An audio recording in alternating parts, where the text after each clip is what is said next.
Good morning, good afternoon, good evening, everyone, and thank you for attending our annual workshop on survey methodology. This event is jointly organized by the Regional Center for Studies on the Development of the Information Society, Cetic.br, linked to the Brazilian Network Information Center, NIC.br, and the National School of Statistical Science, linked to the Brazilian Institute for Geography and Statistics. My name is Alexandre Barbosa, and together with Tatiana Gereissati, we will be the moderator of our sessions during this week, starting today until Friday. Before we start our session today, I'd like to give the floor to Professor Maísa Magalhães, Principal Researcher and Director of the National School of Statistical Sciences, to deliver his welcome remarks. Professor Maísa, please, the floor is yours.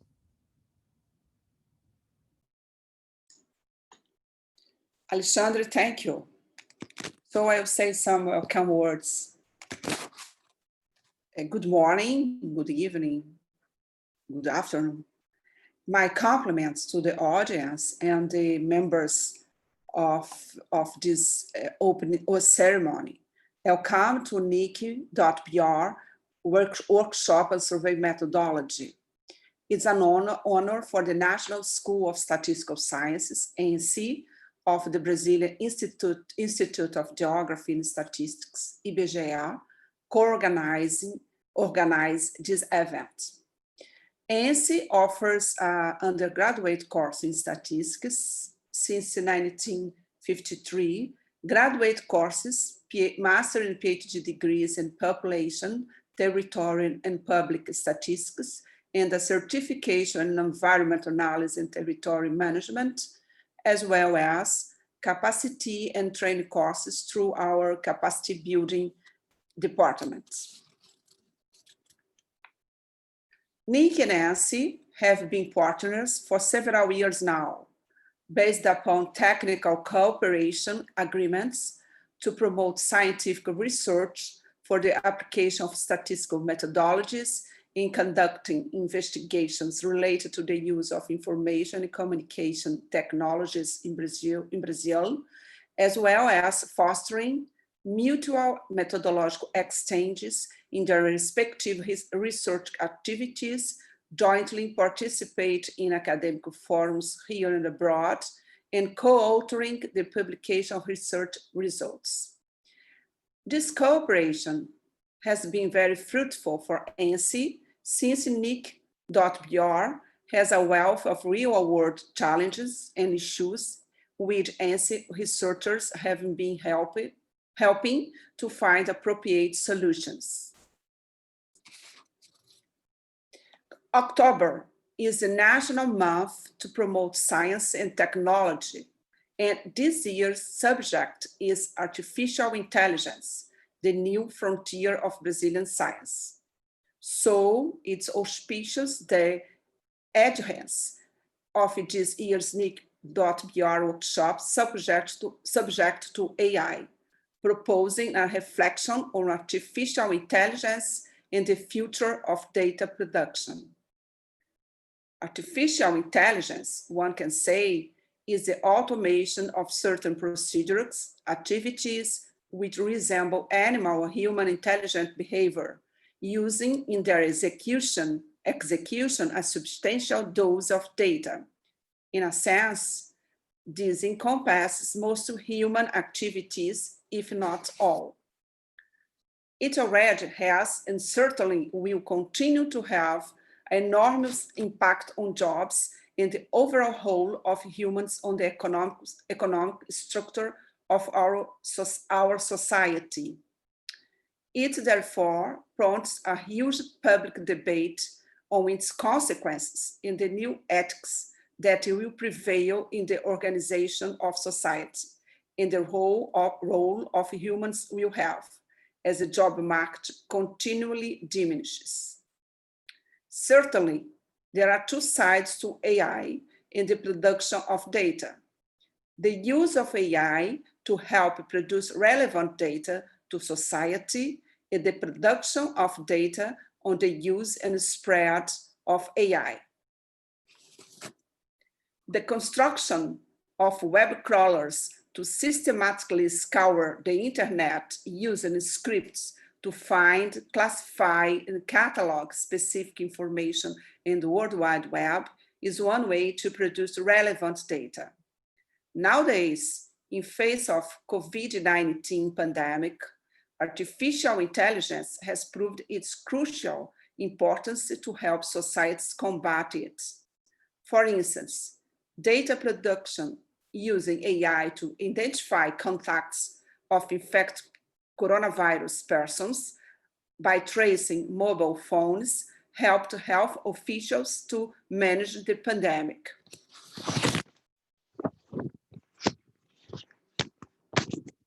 On the other hand, the collection of data on the use and spread of AI has been initiated in several countries, and you cite here the initiative of the Stanford University that annually produces the AI Index.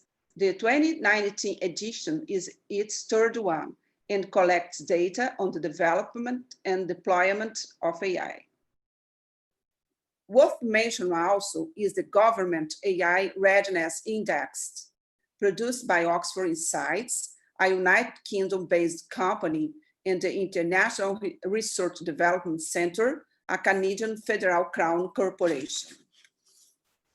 The Government AI Readiness Index aims at portraying how ready is a government to implement AI in the delivery of public services. In its third edition, the 2020 index, it compiles 33 indicators across 10 dimensions to answer this question. It's also worth mentioning that the first ranked country with the Global Readiness Index, 85.5%, is the West. Brazil ranks 63 out of 172 countries with index 47.5%. Considering Latin America and the Caribbean region, Brazil ranks 6th among 32 countries. So I believe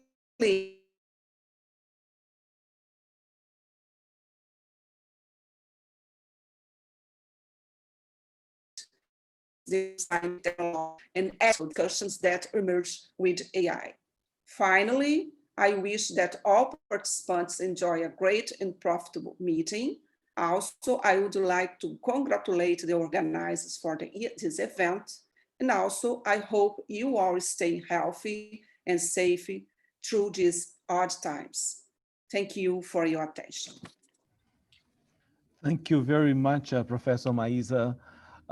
It is indeed a great honor to us at Cetic.br and NIC.br to have the National School of Statistical Science as our partner in this event. And as you said, in many other relevant research on methodology, on the production of ICT statistics. Now, I would like to give the floor to Professor Demi Getico, CEO of NIC.br, to welcome you in this event. Professor Demi, you have the floor.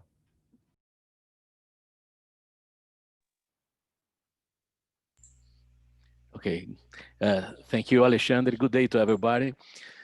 I will take the advantage to have translation and deliver my very brief speech in Portuguese.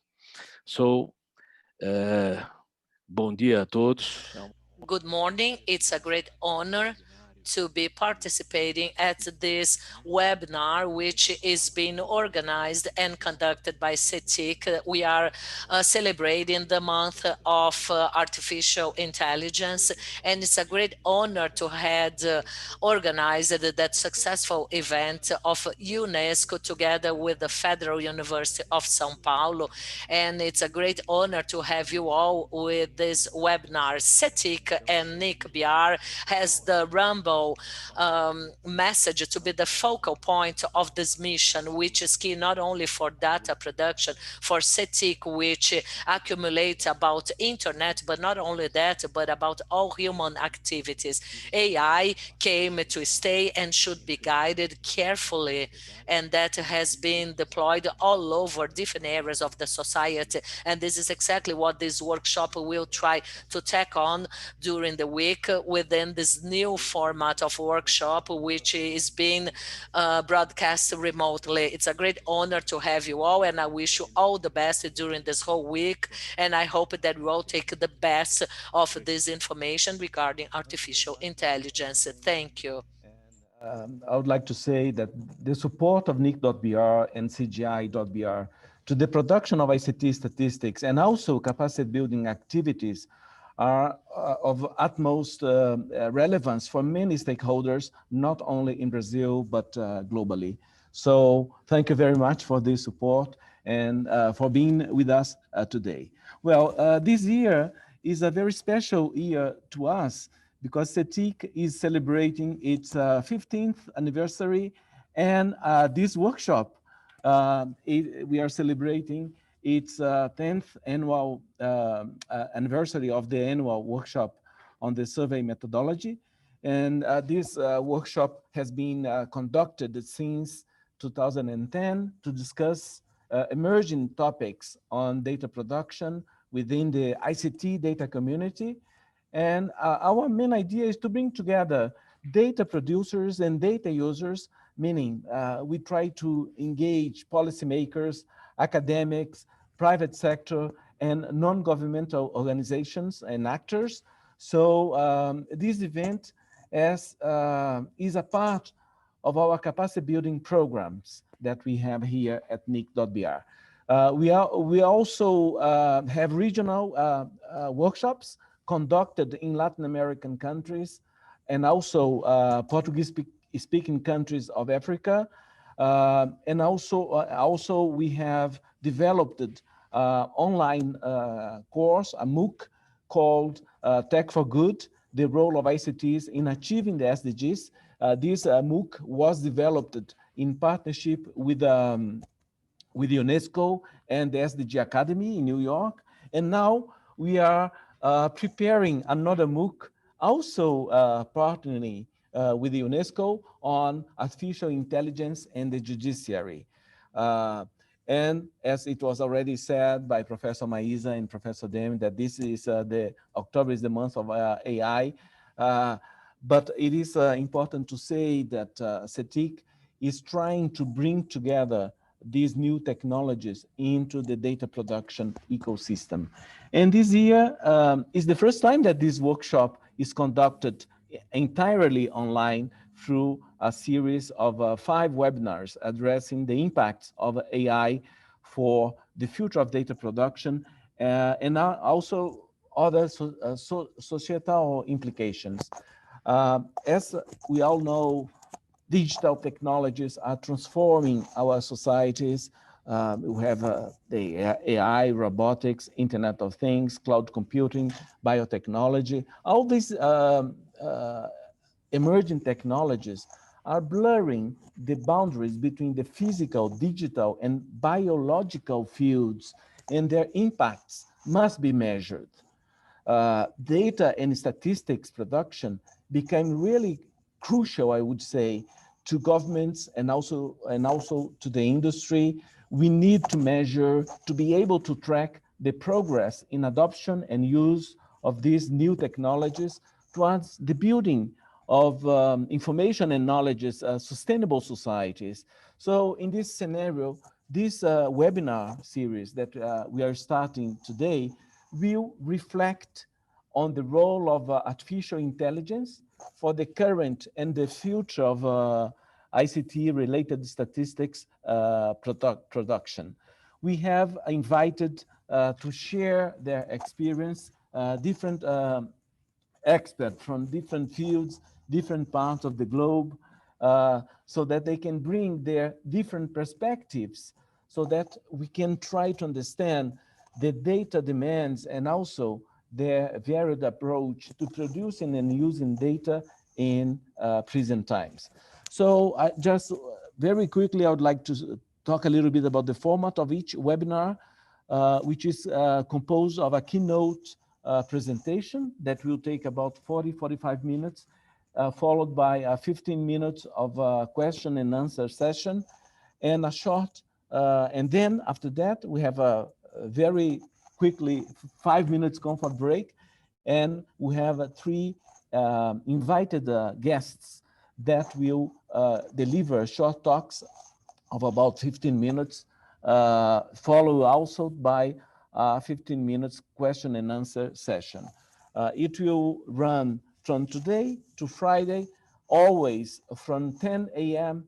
to 12 p.m. Brazilian time, meaning GMT -3. Now, I would like to announce the rules of interaction for this webinar. We have more than 500, more precisely 513 participants registered from several countries.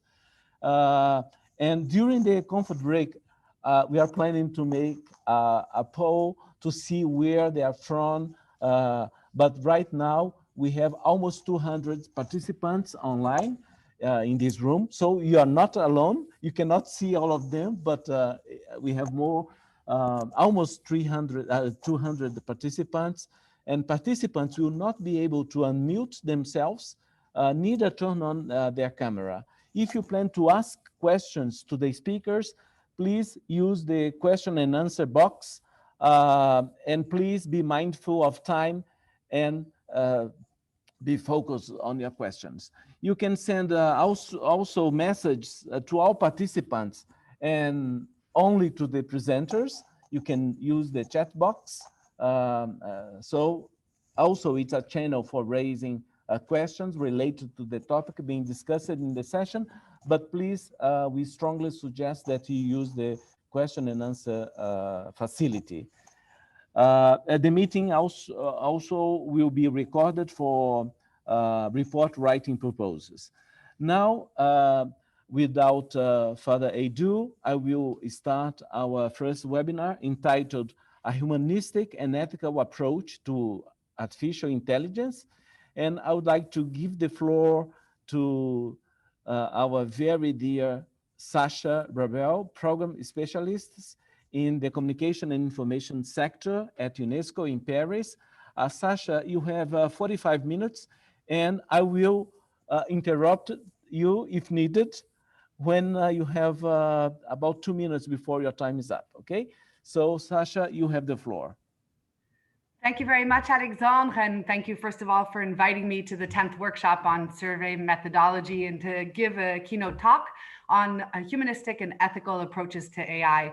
I would just first like to start the talk by thanking you, Alexandre, Demi Getchko, and Maesa Magalhães for the opening remarks and reflect on the idea that this may not be the month of AI, but rather the century of AI. And this is indeed why it's absolutely crucial that we have these kinds of conversations so that we can co-create the future of this emerging technology and digital governance more broadly, collectively. Hello to the 200 participants on the other side of the screen. During this talk, there will be some moments of interaction, so really invite you also to use the chat when we do these collective intelligence exercises together over the next 45 minutes. I'd just like to start first and foremost by thanking you, Alexandre, specifically, first of all, for all of your leadership at Cetic, which is a Category 2 center of UNESCO, but also working with CGI and NIC.br in the framework of the regional forum that you evoked on artificial intelligence in Latin America and the Caribbean that was held in December, where I know also fellow panelists, Sasha and Edson, were closely involved, and for continuing to ensure crucial platforms, whether or not they're in person or online, to have dialogues about this, both in the Latin American region, but also at the global level. I'd also, first and foremost, also like to thank the panelists that will follow me, that I'm thrilled to share a virtual screen with, that we work with very closely, particularly Sasha Alanoka from the Future Society, who has been working with us from the beginning on our reflections and work on artificial intelligence, Maria Paz Canales from Derechos Digitales, which indeed puts human rights at the heart of Digital Development, and Edson Prestes from the University do Rio Grande do Sul, who is in fact also part of our ad hoc experts group for the elaboration of a recommendation on the ethics of artificial intelligence, which I'll talk a little bit more about in the next 45 minutes that we'll spend together. So just to frame the talk, my name is Sasha Ruibel, and I coordinate our work at UNESCO in the Digital Innovation and Transformation section, dealing with emerging technologies for sustainable development, and specifically in this framework, artificial intelligence. I wish that I could be with you in Brazil in person. Because of COVID, I am not, but I tried to find the virtual background that would be the most Amazonian possible, so that I could feel that I was with you, not only on the screen, but in person. I'd also, before beginning the talk, like to thank the interpreters in advance for translating me from English to Portuguese. And I have already told Demi and Alexandre that I am committed next year at the next edition of the Survey Methodologies Workshop to be able to give a talk in Portuguese. So thank you to the interpreters in advance for all of your work over the next 45 minutes. So I just like to unpack a little bit what this talk is going to look like in the next 40 minutes that we'll spend together. First of all, by reflecting on what we mean when we talk about humanistic and ethical AI. And for UNESCO, what we see is the triptych of collective intelligence, deliberative democracy, and artificial intelligence is absolutely crucial so that we can indeed have this multi-stakeholder approach to co-design the future of digital governance in the field of ethical AI. And again, I just like to highlight the extraordinary and renowned worldwide work that specifically Demi Getchko has done, but also CGI and NIC.br in ensuring models for multi-stakeholder engagement, first and foremost in the framework of your work on internet governance, and now in the field of artificial intelligence. So I have no doubt that Brazil will be a model for multi-stakeholder engagement in the field of artificial intelligence in the same way that Brazil has been a model for internet governance and multi-stakeholder input. We are convinced at UNESCO that the future of digital governance is co-created and that technology can be used to unleash human potential and not break it down or replace it. And for us, this is what we mean, and this is at the heart of what we are thinking when we say humanistic artificial intelligence. As it was evoked also in the opening, artificial intelligence has an impact on everything in our daily lives, and specifically for those of you who may not be familiar with the areas of work of UNESCO in our fields of competence. So it impacts, for example, our work on education, and we see that very concretely in the framework of COVID-19 by how we imagine not only the future of education, but also how we imagine how we learn.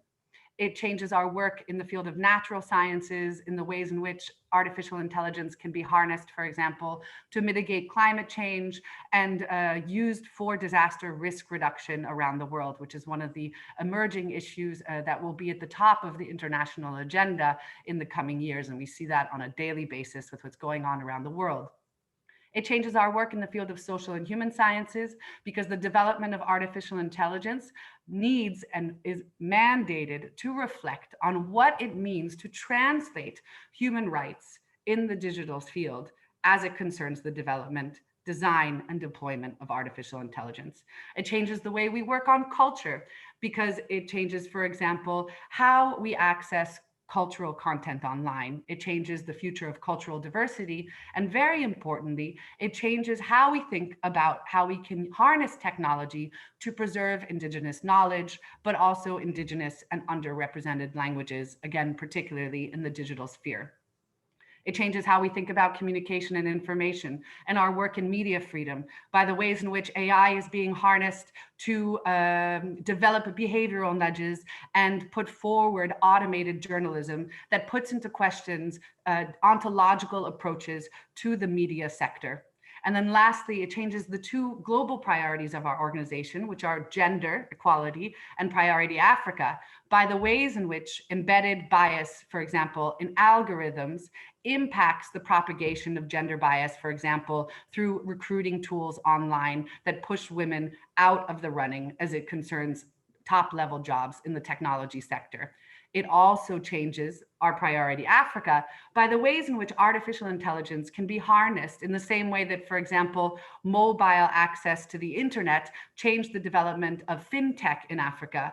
AI has the possibility to put the global south in a position where they can leapfrog their development thanks to this technology. But for this, we need a human-centered, humanistic, and ethical approach to artificial intelligence and its development. In my talk, I will briefly give an overview of some of our current reflections on artificial intelligence, with a particular emphasis on the link between AI and democracy, AI and human rights. I will talk a little bit about our work on standard setting in the field of ethics of artificial intelligence, which I'm sure my wonderful colleague and friend Edson Prestes in his talk will also complement. I will talk about why our approach to multi-stakeholder engagement is crucial from the perspective of UNESCO to reinvent the ways we develop public policies in the fields of digital governance. And then I will talk about where do we go from here? What needs to be done and what concretely needs to be changed? In the next 40 minutes that we'll spend together so that you hear from other people that are in our circle of collaborators and also thought leaders, I will also share a couple of videos. All of these videos are from women, and most of them are from the Global South. And this is something that is completely intentional, because one of the things that we see at UNESCO is the need to ensure that everybody has a seat around the table. And so this means that Indigenous communities, disabled communities, women, and other marginalized groups from developing countries need to have a seat at the table, and that we cannot risk a kind of digital neo-colonialism that will hamper not only AI contributing to sustainable development, but also the development of an inclusive and diverse artificial intelligence. And for this, we need voices that are otherwise often, unfortunately, not around the table at the forefront. So thank you, Alexandre, for allowing this platform to put some of these voices at the forefront and to open this dialogue. UNESCO is convinced that to co-create our digital future, we need to understand first and foremost what we are talking about when we talk about artificial intelligence. And I open a lot of my talks by saying, okay, what are some of the things that we think about when we think of artificial intelligence? And I noticed that in the beginning of my talks, 90% of people oftentimes are on their telephones Googling what is artificial intelligence. And the reality is that first of all, there are different definitions of the scope of what we are talking about when we talk about artificial intelligence, but also that a large part of the world does not know what this technology is and does not know how it impacts, for example, what shows up first on our Facebook feeds or in our social media channels and what news we get. And in order for an inclusive and ethical AI to contribute to sustainable development, first and foremost, we need to understand what we're talking about. So I would just like to request that Alexandre play the first video with you on word association.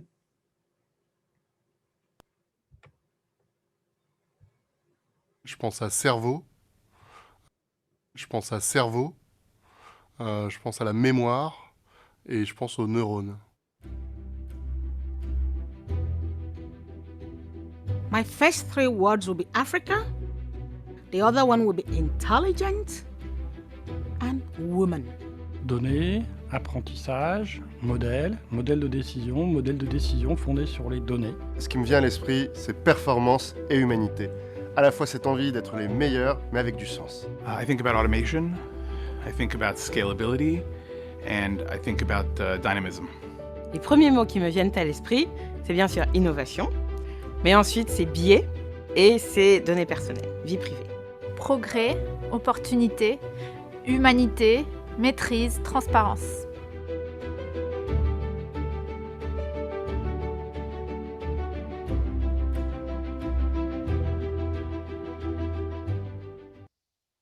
So we hear a lot of positive words in that video. We hear questions of innovation, being the best, but with a purpose, But we also hear a lot of negative words, bias, attacks on privacy, questions of human rights. And going back to what I was saying, this is one of the reasons why it's absolutely crucial that we have first and foremost a digital literacy of what we mean by artificial intelligence so that we can co-create the future of this ethical AI together. And the reality is, as human beings, what we don't understand, we fear. And so this is where the importance of AI and digital literacy plays a crucial role. And this brings me to the link between AI and democracy, because fundamentally from the perspective of UNESCO, what democracy means is not just voting for your leaders. It's also premised upon ordinary citizens understanding the issues. And so this is one of our primary preoccupations in not only getting different voices around the table, but making sure that the voices around the table understand the subject at hand. And this does not mean training thousands and hundreds of thousands of more people as programmers and engineers. It also means, for example, training philosophers in understanding the ethical dimensions of AI. It means, for example, training judges, which we're working on with Cetic, to understand the implications of the development of AI-based solutions in the judiciary. But it also means that the technologist that's developing these technologies needs to understand the ethical and human rights aspects of this technology. And now I would like, leading up to this kind of interrogation of the link between AI and democracy, Alexandre, to play the video of Paula Forteza.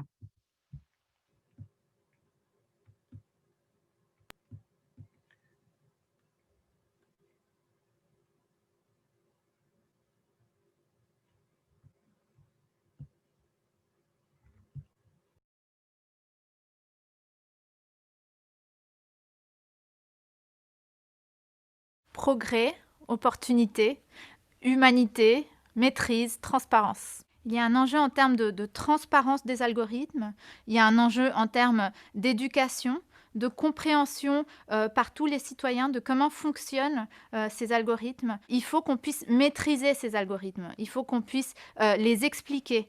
On sait bien que la politique de l'intelligence artificielle est la politique des données. C'est-à-dire que pour entraîner un algorithme, on a besoin d'accéder à des données.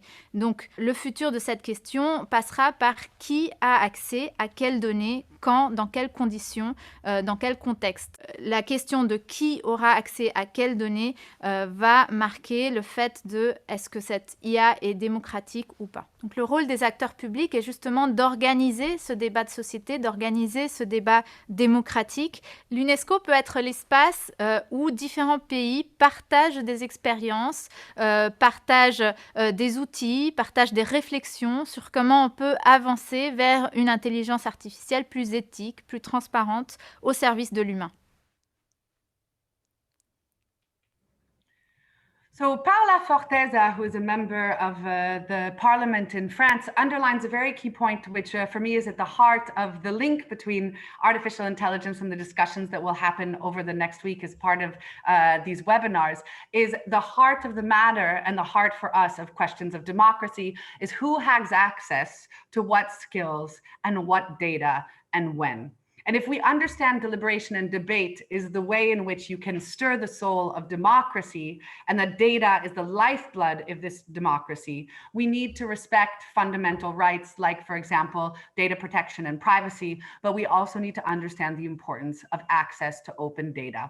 And if all of you who are looking across the screen have not yet watched the new documentary that recently came out called The Social Dilemma, it underlines these questions in a very coherent way, looking at, for example, social media companies and this question of access to data, privacy, bias, and openness. As all of you know, there is this question of big nudging, which has emerged to represent using big data and AI to exploit psychological weaknesses and to steer decisions. For example, we are in the thick of it right now with questions of big nudging and electoral transparency. And this creates problems such as damaging social cohesion, but also damaging in the long run democratic principles. So algorithms are just like the COVID virus. They spread bias, or they have the possibility of spreading bias on a massive scale at a rapid pace. And this is something that Cathy O'Neill talks about in her book, Weapons of Mass Destruction, where she highlights that there is bias in word association, in facial recognition technology, in criminal justice algorithms. And this comes from three main areas. It comes from flaws in data sets or incomplete data sets. It comes from human flaws, because behind the development of data sets, there are human beings that are feeding these data sets. And it comes from incomplete or underrepresentative training data. And this for us is one of the areas where the link between accountable and ethical data production and the future of data production, to be at the heart of this theme, and accountable and ethical artificial intelligence comes together, and why we need democratic debate on what the future of artificial intelligence looks like, but also need to ensure democratic participation through digital literacy training, so these human flaws in the development of future data sets can be mitigated. I would just like to contextualize that UNESCO has played a leading role in international standard setting and cooperation in the field of the ethics of science and technology. And this includes, for example, the Universal Declaration on the Human Genome and Human Rights, the International Declaration on Human Genetic Data, the Universal Declaration on Bioethics and Human Rights, and the Declaration of Ethical Principles in relation to climate change. And these normative instruments have drawn on two major advisory bodies of UNESCO, the World Commission on the Ethics of Scientific Knowledge and Technology, which is called COMEST, and the International Bioethics Committee, both that were set up by UNESCO in 1998 and 1993. And COMEST specifically, in a preliminary report on the ethical dimensions of artificial intelligence, identified some of the most crucial ethical issues of artificial intelligence that is currently guiding our work in our standard setting process. So this includes, for example, the standardization of cultural production, gender bias and social exclusion, the transformation of the relationship between knowledge and decision-making and expertise, the orientation of media content through automated journalism, the erosion of critical thinking in educational curricula, and the deployment of AI in democratic processes. So this again highlights why at UNESCO, we believe that the governance of artificial intelligence requires a pluridisciplinary and multicultural approach, opening up fundamental questions about what type of future we want, not only for emerging technology, but for humanity more broadly. And this brings us now to the question that we see at the heart of this debate and which grounds our work on artificial intelligence, which is the link between AI and human rights. So I would like very briefly to play Alexandre the video of Julie Owono, who explores this link very eloquently.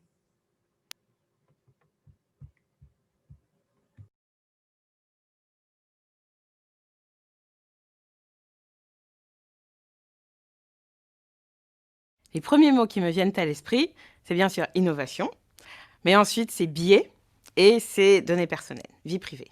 Les principaux risques liés à l'utilisation de l'intelligence artificielle et notamment au regard des droits humains, c'est notamment les risques liés à la vie privée, à travers notamment la surveillance, l'utilisation abusive des données personnelles des citoyens, des utilisateurs, mais aussi les risques liés à la liberté d'expression. Je pense à certains exemples qui existent aujourd'hui de certaines sociétés dans lesquelles l'espace public est soumis à une surveillance extrême grâce à l'utilisation de l'intelligence artificielle. Le cadre de la Déclaration universelle des droits de l'homme doit être le cadre de référence pour tout ce qui est lié au développement de l'intelligence artificielle, mais plus globalement de tout ce qui est lié à Internet. On imagine très mal que ces outils-là puissent être coupés de la mission première de l'UNESCO, qui est de faire en sorte que tout le monde ait accès au savoir. L'organisation a été à l'origine de nombreux efforts qui ont permis aujourd'hui de faire prendre conscience à beaucoup d'acteurs que oui, l'Internet, c'est un outil formidable de transmission de la connaissance qui permet de mettre tout le monde à peu près sur le même pied d'égalité. Eh bien, l'intelligence artificielle est censée renforcer cela, mais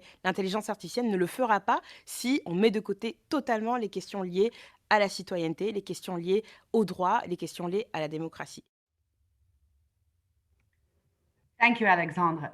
So Julie really underlines this question of how do we protect human rights in the era of artificial intelligence, but also how can artificial intelligence be harnessed as a technology to protect human rights? And for us in the elaboration of our standard setting process on the ethical dimensions of artificial intelligence, human rights is the frame of reference.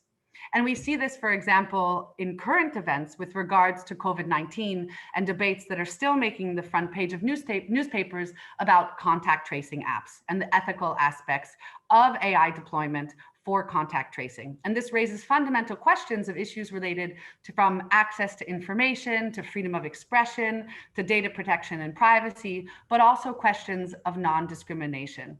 And in discussions on artificial intelligence, UNESCO draws on UNESCO's concept on internet universality, which was adopted by our member states in 2015 at our general conference, which advocates for the idea that digital governance frameworks should be rights-based, should be open, should be accessible, and should be multi-stakeholder. And in this regard, we see that when we adopt this ROAM approach, which is the acronym, Rights, Open, Accessible, Multi-Stakeholder, to the development of artificial intelligence, we can clearly understand that just because it is technologically feasible does not necessarily mean we should do it. And this is where ethics plays a crucial role.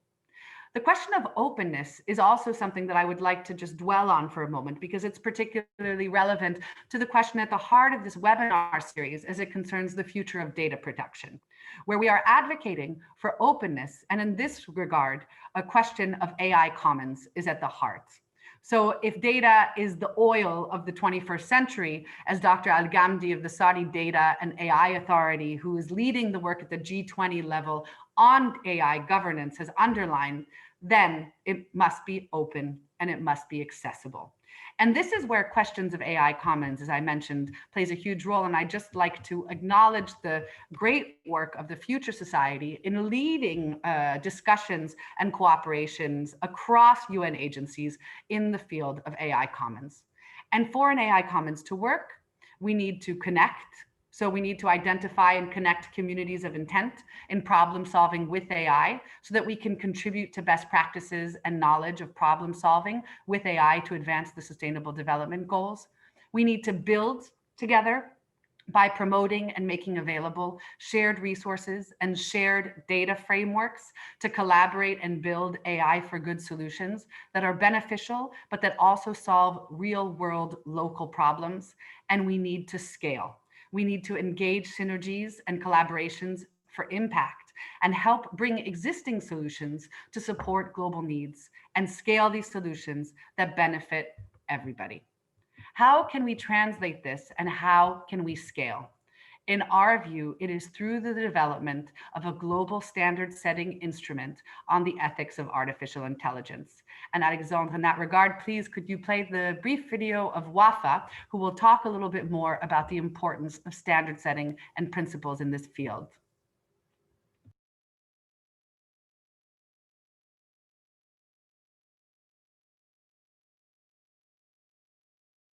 What comes to mind when I think of artificial intelligence is a big machine processing all sorts of data all at once. And so this involves smaller data made into big data that's processed in a way that could either be used to assist in decision making or to make the decisions themselves. I think one of the biggest challenges associated with artificial intelligence is especially when it is used in cases that are vulnerable categories, such as when we use artificial intelligence in the criminal justice system. This can be used to make a decision that is untransparent and that has really great ramifications on individuals' personal liberty. My key message to governments or to policymakers working on AI is that we should not be handing over these decision-making processes to vendors or to engineers that work at vendors. They're not elected officials. And we need to make sure that humans, again, are kept in the loop. Even if we're using a machine to help policymakers make decisions, it needs to be an assistance. It can't be definitive. It can't make the decision itself. And we need to make sure that there is oversight, there is accountability, and that there's a lot of regular input into this process of machine learning. I think the UNESCO, as well as other international actors or international bodies, need to work together to establish standards to have member states of the United Nations and the private sector and civil society work together to implement these standards that respect human rights and that are reflected in domestic legislation as well. I think connecting those dots together are really important, and a body like the UNESCO would be able to do that. So building on this call to action, let's say, of WAFA, I would like to highlight that in November of 2019, UNESCO's member states at its General Conference mandated UNESCO to develop the first global, with 193 member states, standard-setting instrument in the fields of ethics of artificial intelligence. There are multiple initiatives around the world and great and important initiatives building ethical principles for artificial intelligence. There was the work notably of the OECD, and I know my wonderful colleague and friend Luisa Aranda will be talking at a later point during this week about the very important work of the OECD. There is also the work of the European Commission, there is the work of the Council of Europe, but also of standard setting bodies like the IEEE and the ISO. And it is crucial in this regard that we work together in this framework in the field of our respective mandates. And we are working together to translate these principles into practice at the global level. However, none of these initiatives at the more regional level have the global scope of UNESCO's work with our 193 member states. And so following the General Conference, we set up at UNESCO an ad hoc experts group who Edson Prestis, who will speak after me, is also involved with, representing experts from all across the world to help draft a first draft of this recommendation. Following this first draft, we went through a process of multi-stakeholder consultations in order to ensure input, both through an online platform, but also through a series of online deliberations and dialogues to ensure input from different stakeholder communities into this recommendation, noting that this recommendation is not just targeting the public sector and member states. It targets the private sector, it targets the technical community, it targets civil society and academia, and it also targets the media. And this will be reflected in the final version of this recommendation, and the capacity building tools that we will develop to accompany it, is that it will address the entire life cycle of AI, from the design to the development to the deployment, but also all the different stakeholder groups. And if you are developing principles for these stakeholder groups, it is absolutely essential that you do not develop these principles for these groups, but you develop these principles with these groups and with their input. And I would like to again thank the Future Society, who among other partners ensured that in the time span of a little bit over a month and a half, we had more than 48 events in 54 countries online in support of the development of this standard setting instrument through multi-stakeholder dialogue, with the support of the Quebec Institute of Artificial Intelligence, the Future Society, and the Government of Canada. What does this standard setting instrument in its draft format look like? I would just like to highlight that we have finished our multi-stakeholder period and are now moving into what we call our intergovernmental process, where we receive feedback from governments and member states about this draft recommendation that will be submitted for consideration of adoption at our General Conference in November of 2021. And this recommendation includes, in its draft format currently, values to guide the development of ethical and humanistic artificial intelligence, notably questions of respect, protection, and promotion of human dignity, human rights, and fundamental freedoms, environmental and ecosystem flourishing, ensuring diversity and inclusiveness, and living in harmony and peace. These guiding values are guided by more concrete principles, including, and I will not be exhaustive, proportionality and do no harm, safety and security, sustainability, privacy, human oversight and determination, transparency and explainability, responsibility and accountability, and awareness and literacy. And following these values and principles, which are currently in their draft format and that will evolve between now and our General Conference in November, we have areas of policy action that target very concretely input from these different stakeholder groups in order to translate these principles to practice.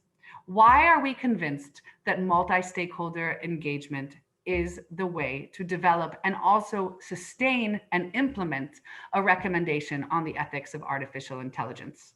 We need to ensure what we call a global approach, which is a global approach that takes universal values, but that grounds them in local realities, so that principles do not stay at only the macro level, but can be implemented by nations, by regions, and by local communities.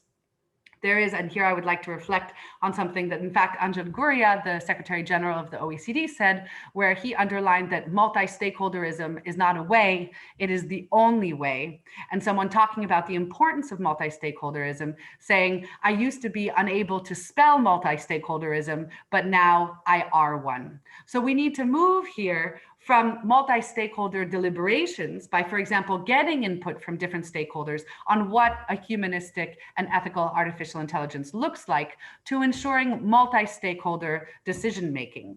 And this is something that we have been working on, particularly, for example, in partnership with the Innovation for Policy Foundation in Africa, where we are developing standards and protocols for participatory public policy development that can contribute to an AI that benefits all.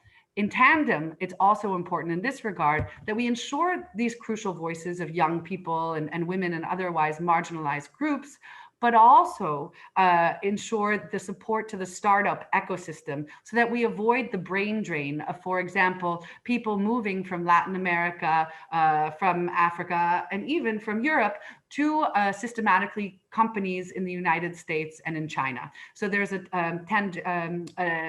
emphasis in tandem to invest in the startup ecosystem and the necessary public policies that accompany the support to that startup ecosystem. Here, again, I would just like to reflect on what Nicolas Miaet, who is the president of the Future Society, says, saying we need to, in fact, take it one step further, which is something that we are exploring at UNESCO, and move from multi-stakeholder approaches to omni-stakeholder approaches. And this leads me to something that I would like to emphasize, which is the question of how can we use artificial intelligence as a technology to develop the future of artificial intelligence governance. And if we explore the ways in which this technology can be harnessed to ensure global debate, this is something that would be an added value of an ethical and human-centered artificial intelligence. Noting that it's not just a question of the multiplicity of voices, but also a question of webs of dialogue. And if we acknowledge that artificial intelligence is a distributed technology with fragmented governance, it is absolutely essential that we find a way to harness this technology to talk about the future of this technology in itself. I'd like now to do a joint collective exercise, because I know that we have access to the chat, where I would like everybody selecting the option of the chat to all panelists and attendees. If anybody can name in the chat a female leader in technology, in the AI space. Please, in the next 30 seconds, go anything that comes to your head. Name a female leader in artificial intelligence.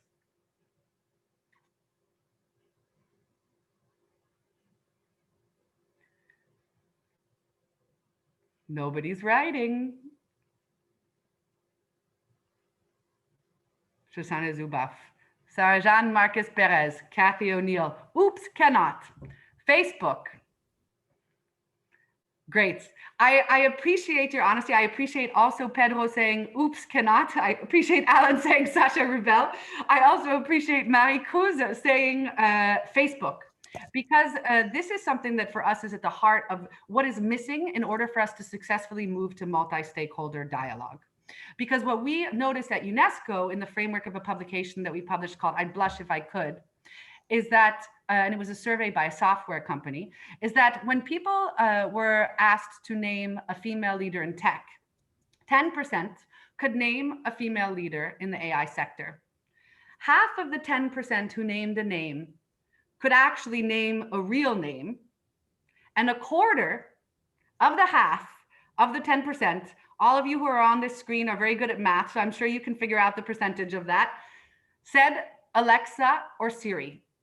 And this is something that is absolutely dramatic, which means that the most famous woman in tech is a female voice assistant. And so this points again to the questions of how we need to make sure that we are more inclusive and also more visible in the people that we get around the table by including women at the table, but also by including people from the global south. And we see this, for example, and I go back to my questions of digital neo-colonialism and the possibility of AI as a technology can leapfrog sustainable development in Africa. We see very concretely that a lot of the most incredible AI-based innovations to address COVID-19 using this emerging technology are in fact coming out of the global south. And so we need to completely deconstruct the dialogue as it concerns our kind of overarching hegemonic technological determinism to say, okay, this isn't the case. The center, for example, of Google for artificial intelligence is based in Accra, Ghana. And this is not by chance. So there's also a question of reframing the dialogue as it concerns stakeholders that have a key role to play in artificial intelligence. So based on all this information, where do we go from here? What do we need to do as a community to move a humanistic and ethical artificial intelligence forward? First, for international cooperation and to promote international cooperation, we need to invest in capacity building. And I would like Alexandre to play the video from Nena Nwakwama, who will talk specifically about this need.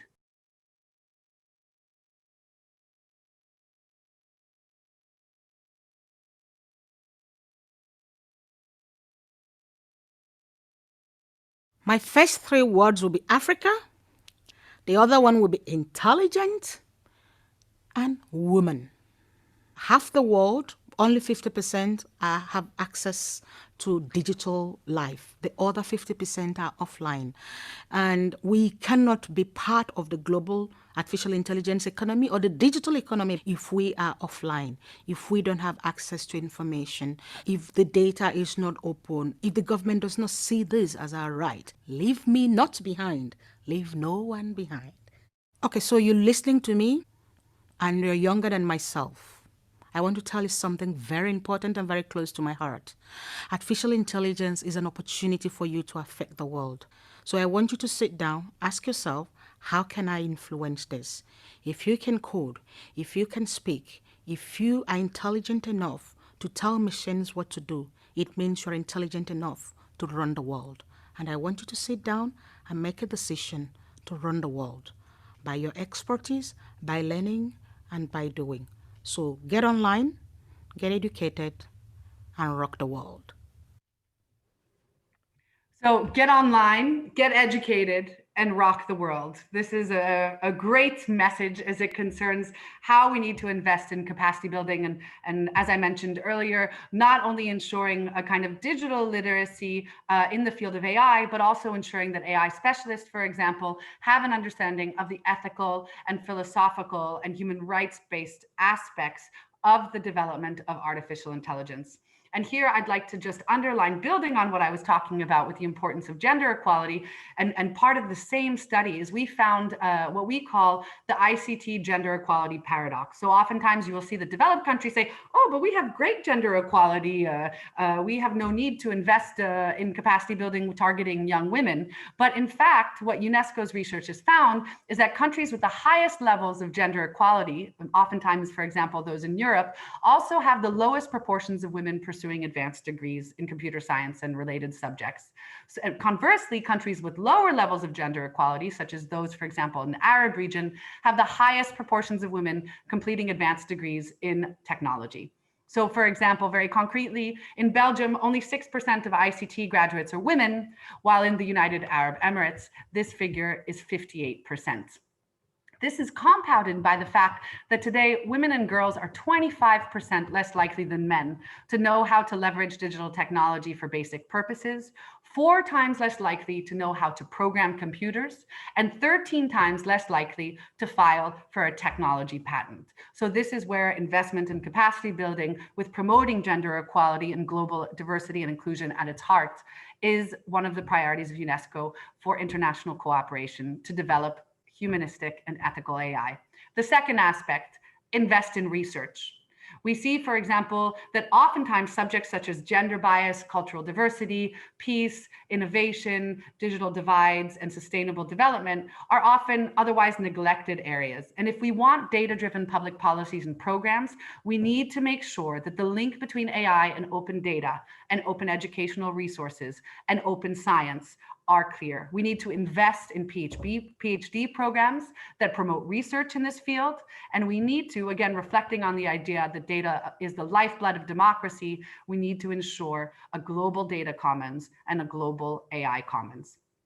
The third aspect is we need to highlight use cases that work. And Amandeep Singh Gill, who is the former executive director of the Secretariat of the High-Level Panel on Digital Cooperation, stated recently that the discovery of principles has to be driven by practice. So we talk a lot about this idea of from principles to practice, but what we argue also at UNESCO is it needs to be a feedback loop where we also move from practice to principles. And this is where the development of best practices and use cases play a crucial role, and how we can change the process of public policy development to ensure this feedback loop. Lastly, what do we need to change? We need to change how AI is designed. Why does this matter? Research firm Gartner predicts that as early as now, in the middle of 2020, many people will have more conversations with their digital assistants than they will with their spouse.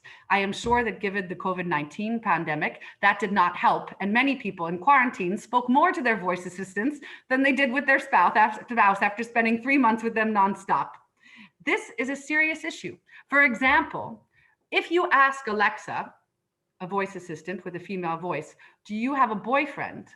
Alexa answers, I'm totally cool with being single. It's sort of hard finding someone who's kind, funny, artificially intelligent, and who doesn't mind the cloud commute. It's funny. It's also sexist. And what we see is that technology is a product of the culture that it is created in, but that it is not just a mirror, it is a magnifier for existing bias. So the technologists who are feeding the development of this information to, for example, voice assistants like Alexa, need to be educated, and the way in which we design needs to change in order to ensure that we have more inclusive teams that are multidisciplinary teams that are designing artificial intelligence. This is increasingly important, again, because Google's AI pages list 641 people working on machine intelligence, but only 60 of them are women. Figure 8 recently reported that many companies hiring experts for AI and data science jobs, they estimate that fewer than 1% of the applications they receive come from women. So it's no surprise that AI technologies that are designed have embedded bias, both in terms of gender, but also we see that, for example, with the Black Lives Matter movement and questions of bias and facial recognition technology. This underlines the need that we need to ensure diverse and inclusive teams that are part and responsible for the design of AI. Second aspect, we need to change how AI is deployed. We need to focus more on designing and developing AI solutions which respond to localized problems in less wealthy nations and regions, so that we make sure that projects that are developed are not simply transferred from technology-intensive nations. And this is, again, where the question of digital literacy comes into play. We need to make sure that young people are empowered to develop these solutions, and that there is the necessary public policy support through the support to startup ecosystems so that they can be deployed, and that we do not have to face the brain drain. Third aspect, we need to change how AI is governed. And as I mentioned, for the ethical principles, we need to move both from principles to practice, but also from practice to principles, so that a technologist can understand, okay, we talk about trustworthy and explainable AI as fundamental ethical principles, but concretely, what does that mean? And we need to ensure that it is governed through a multi-stakeholder approach. Joy Buonamwini, who, if you're not familiar with her, I would recommend that you check her out. She's a poet of code, and she gave a TED Talk called AI Ain't I a Woman, where she talks about the coded gaze and the possibility of creating exclusionary experiences and discriminatory practices. And based on this, she developed what she calls the encoding movement, where she underlines who codes matters, how we code matters, and why we code matters. So what needs to change is we need to identify bias, we need to curate inclusively, and we need to develop conscientiously. The last aspect is how AI is measured, and I will close on this. How do we measure concretely the impact of ethical AI and issues such as explainability, trustworthiness, and transparency. How do we measure the progress of its implementation, and how do we measure the needs assessment that will underline the gaps that exist in order to build capacities of institutions in the public and private sector so that they can implement an ethical AI. And for me, this is where I see a very important role for NIC.br and the work of Cetic. We also see, for example, the preoccupation with AI and its contribution to the labor market. So we also need to be developing statistics that prove that we can develop an ethical and human rights-based AI that can be both ethical and economically advantageous. And this will help data-driven public policy development. In this regard, I would just like to close by suggesting 4 specific areas that can kind of stay in your brain over this webinar as areas of priority action for ethical and human rights-based artificial intelligence. We need to develop a globally accepted methodology for ethical impact assessments of AI technologies, including guidance for its implementation in all stages of the AI system lifecycle based on scientific research. We need to develop a readiness methodology to help governments in identifying their status at specific moments of their readiness trajectory along a continuum of different areas of action and dimensions. We need to develop a globally accepted methodology to evaluate the effectiveness and the efficiency of policies for AI ethics and associated incentives. We need to strengthen the research and evidence-based analysis and reporting on policies regarding AI ethics, including the publication of comparative indexes. And lastly, we need to collect and disseminate progress, innovations, research reports, scientific publications, data, and statistics regarding policies for AI ethics so that we can support sharing best practices and mutual learning to advance the implementation of the recommendation that UNESCO hopes will be adopted in November 2021 by our General Conference. UNESCO is working on a decision makers toolkit, which is in its initial phase of development, which will be an online portal that will help decision makers with practical advice and tools in translating these principles into practice through implementation guides, model use cases, capacity building tools, and foresight elements. The platform will also include openly licensed capacity building tools like the massive open online course that we are working on with Cetic to train judges on AI. And for us, this is really not only the comparative advantage of Cetic, but also the added value of these kinds of webinars and workshops. And I would like to close with the words of Alan Turing, who underlined, and I would like to highlight first and foremost, if you're not familiar, that Alan Turing invented artificial intelligence as a technology to fight World War II. And we are fighting now the biggest war since World War II, which is the war against COVID at a global level, where digital cooperation is all the more evident and also all the more necessary. And he underlines that we can only see a short distance ahead, but what we can see is that there is plenty there that needs to be done.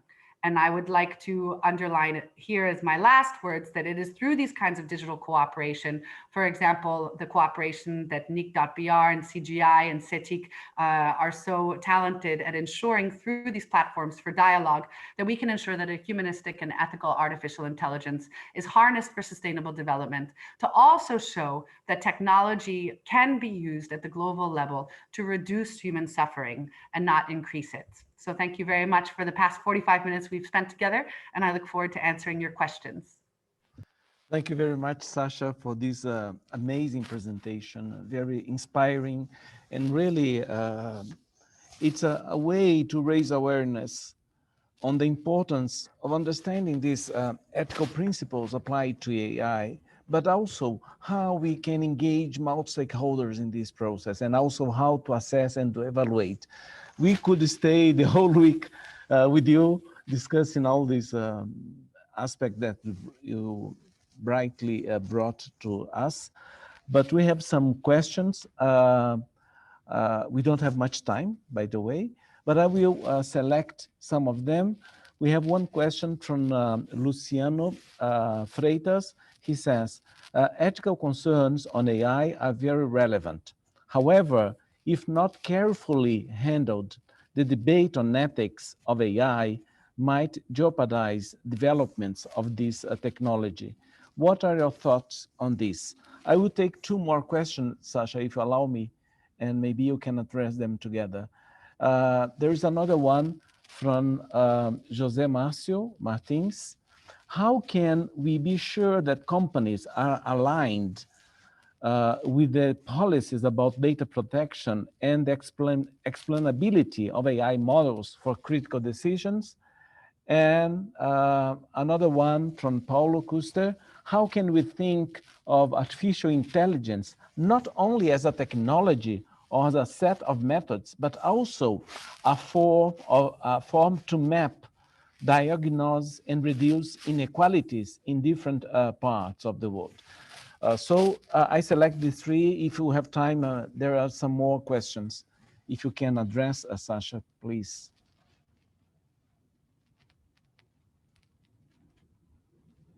Thank you very much for those questions, Luciana, Jose, and Paulo. For the first question, as it concerns from Luciano, as it concerns ethical concerns about whether or not a debate on AI can jeopardize the development of tech, I would argue here, and this is reflected in the values that are at the heart of our draft format of the recommendation, that this is in fact an incorrect idea, that if we harness an ethical and human rights-based artificial intelligence, we will impede innovation and commercialization. And this is going back to my closing remarks. One of the reasons why I think data collection and indexes on the implementation of ethical artificial intelligence is so crucial, because this is indeed at the forefront of a lot of thinking of the private sector, that if we have an ethical and human rights-based artificial intelligence, we will be forfeiting economic development. And this is not the case. So here again, this is why indexes and statistics are absolutely crucial, so that we can argue based on data that a human rights-based and ethical AI does not in fact impede economic development, but rather promotes it. And I think you're absolutely right that currently data in this specific issue itself is lacking. But I would also like to highlight that some of the leading entities in the development of ethical artificial intelligence do in fact come from the private sector. So there are interesting companies that are developing, for example, AI ethics charters for their companies that are guiding their work. I think specifically about some companies that have conversations with their staff, including their technologists, to say, do we develop this or do we not develop this? Google, for example, a couple of years ago now, had a conversation with their staff about whether or not Google should invest in the development of autonomous weapons. And it was collectively decided that this is something that Google would not invest in. There are examples, for example, with the mobile company called Orange in France, where there is a charter that guides the way in which they harness artificial intelligence for their company, where they are showing that, in fact, there is a kind of marketing value at the economic level of highlighting, in this case, to your customers and clients, that the deployment of artificial intelligence is in line with human rights. I think, again, specifically on debates around contact tracing, where the main preoccupation of many people around the world about whether or not they would download contact tracing apps is whether or not these contact tracing apps would respect the data privacy of the users.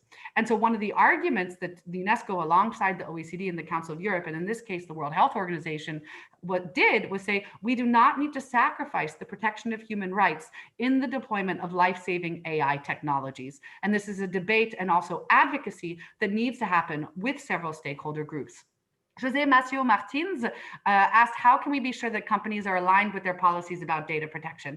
This is an excellent question. I think specifically of, and I'm sure you are following it all in Brazil and in South America, questions of the implementation of the GDPR. And for example, in this case, compliance with the GDPR of big companies like Facebook, and it made the front page in Europe last week, where there was a question about whether or not Facebook, if they did not comply to the GDPR, whether or not Facebook and Instagram in this case would no longer be available in Europe.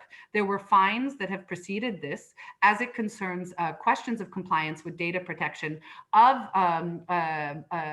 multi-global and global companies. And this is indeed a real question. How do we ensure compliance of ethical principles of companies that work across the world and that are dematerialized? And this is where we see, Jose, specifically the importance of this recommendation, because currently there is no global standard as it concerns the ethics of artificial intelligence beyond what is grounded and rooted in human rights.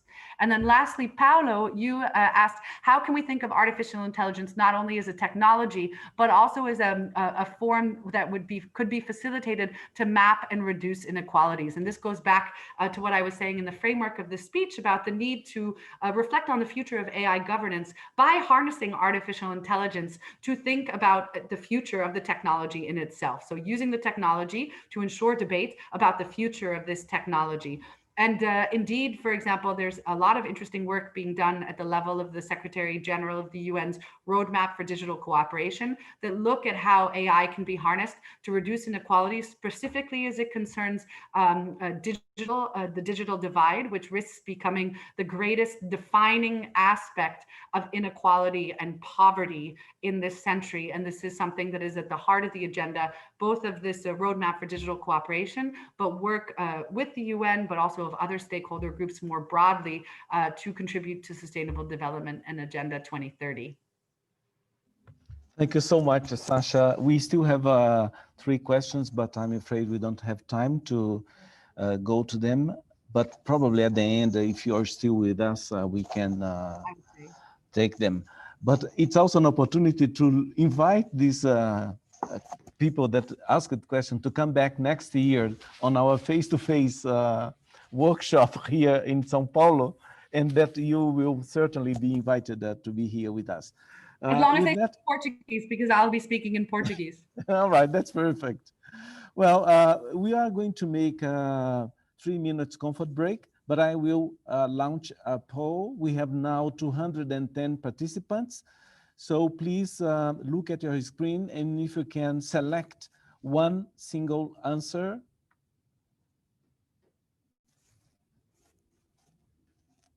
Where in the world are you connecting from?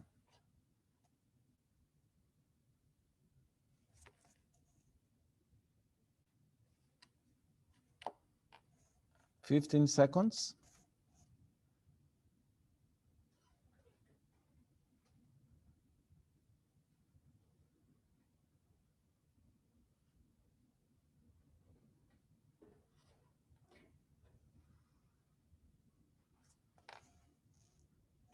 So we have most of us from Brazil, 86%, 3% from Europe, 8% Latin America. Hope that the following days we have more participants from Africa or from Asia. And the second question.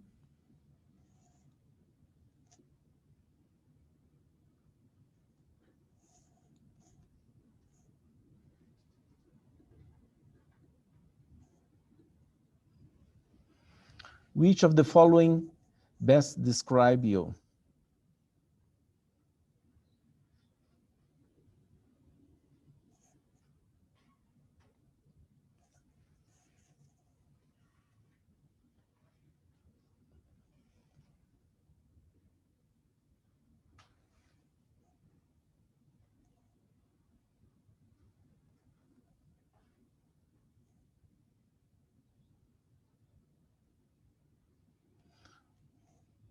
So we have most of the participants are researchers from academic world. Then we have public sector, then non-governmental sector, and 7% from the private sector. So out of 211 participants now, this is the results. Now we are going to make a very, very quick break, about 3 minutes, and we will be back with our invited speakers for short talks. So Bear with me 3 minutes.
Well, welcome back.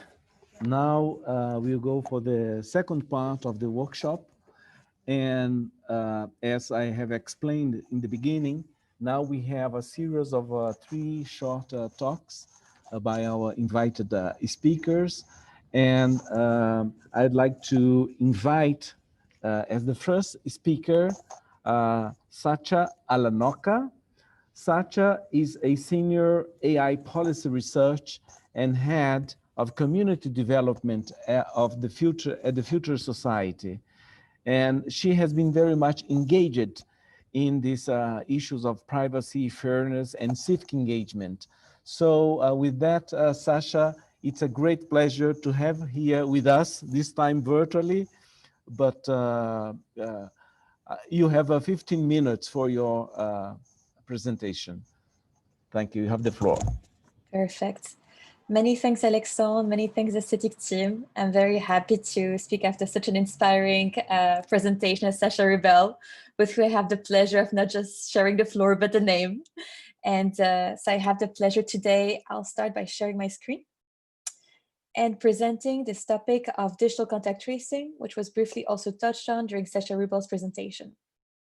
And so also as a matter of introduction, I would like to invite all of the interested participants to today's session to also consult the article which was recently published in Cetic's internal sectoral review on artificial intelligence and health, which has a more comprehensive, which present more comprehensively our framework for digital contact tracing and how to build trust. So a couple words on the Future Society before starting. So we are an independent and global think tank specialized in the ethics and policy of artificial intelligence. our mission is to advance the responsible adoption of AI for the benefit of humanity. And we're also lucky to have been named in last year's ranking of the University of Pennsylvania among the top AI think tanks. So, very briefly, to start by setting the global context, it is no surprise at this stage that we're going through an unprecedented health crisis, raising very complex and intrinsically linked social, economical, and ethical trade-offs. Right now, we have about 34 million cases globally, with a bit less than 10 million cases situated in Latin America. And as the number of infections and deaths have continued to rise, several governments' first response has been the application of strict social distancing rules, coupled with partial to total lockdown measures. However, as we have seen globally, the application of those partial to total lockdowns have not necessarily been sustainable economically.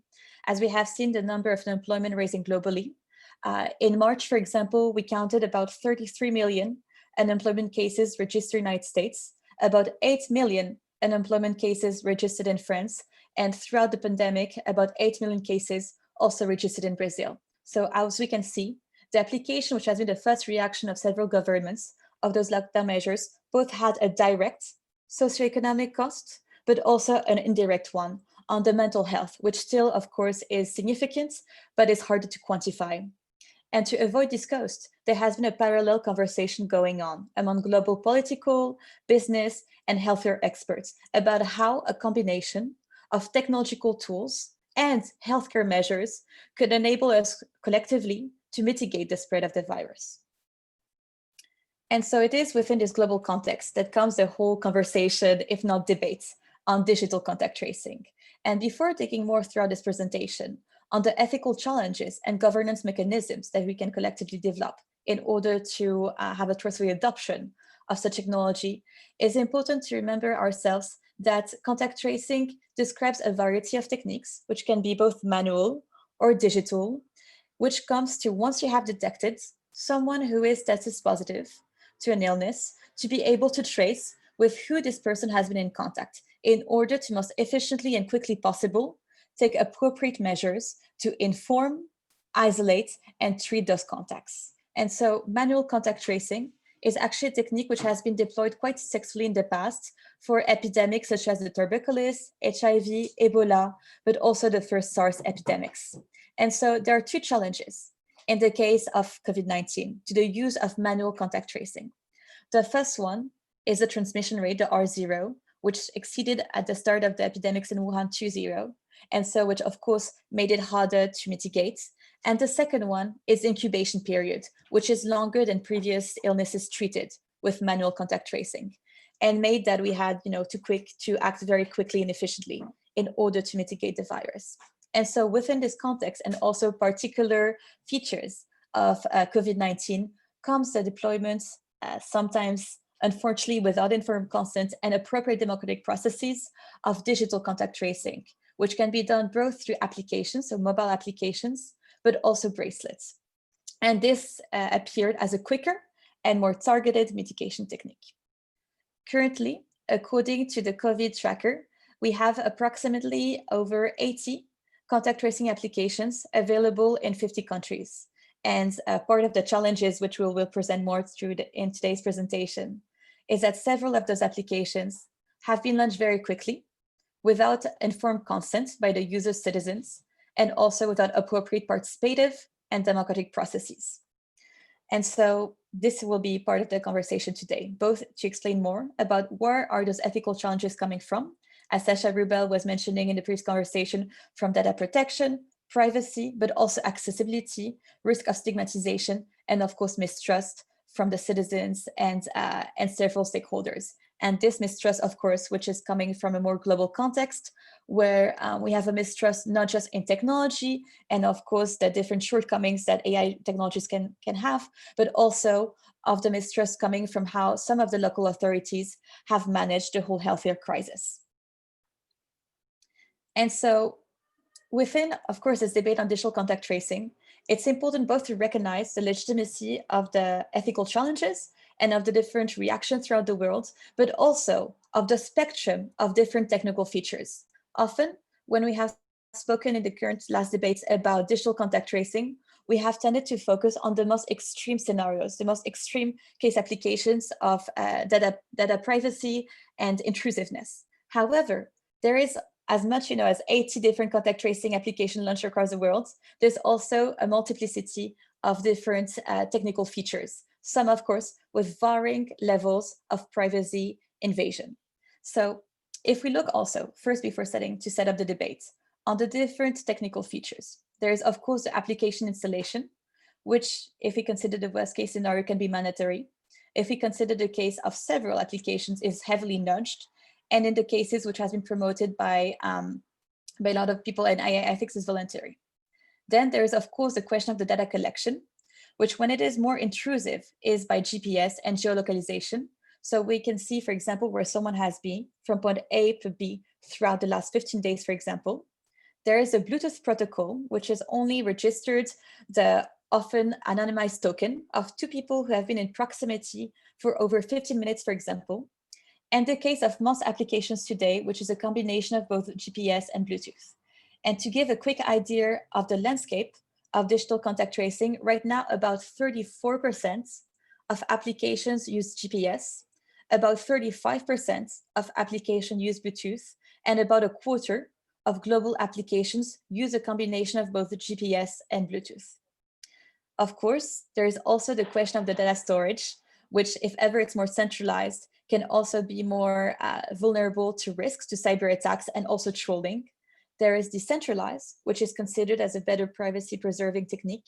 And there's, of course, if ever it is hard sometimes to either have one or the other, to have a centralized mix, which enables both to have a solid database, but without it being too prone to attacks.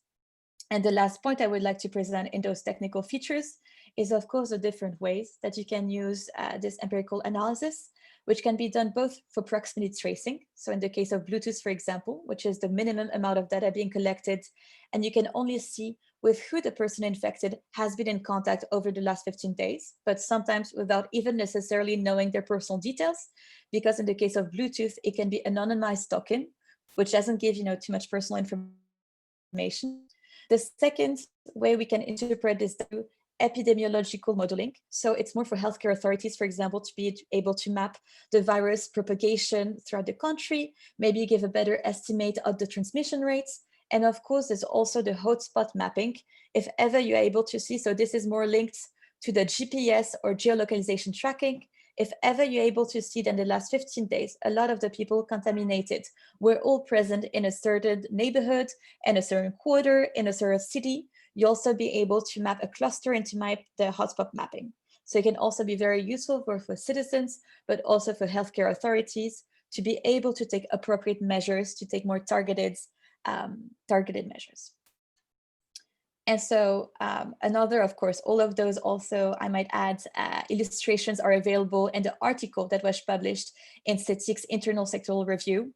This is also an illustration of the different spectrum of technical possibilities when we speak about digital contact tracing, just for us to understand also that although a lot of the public debates and controversies has focused on the most extreme scenarios, there's a spectrum of possibility. Some of them are very respectful of the user's privacy and of course personal data.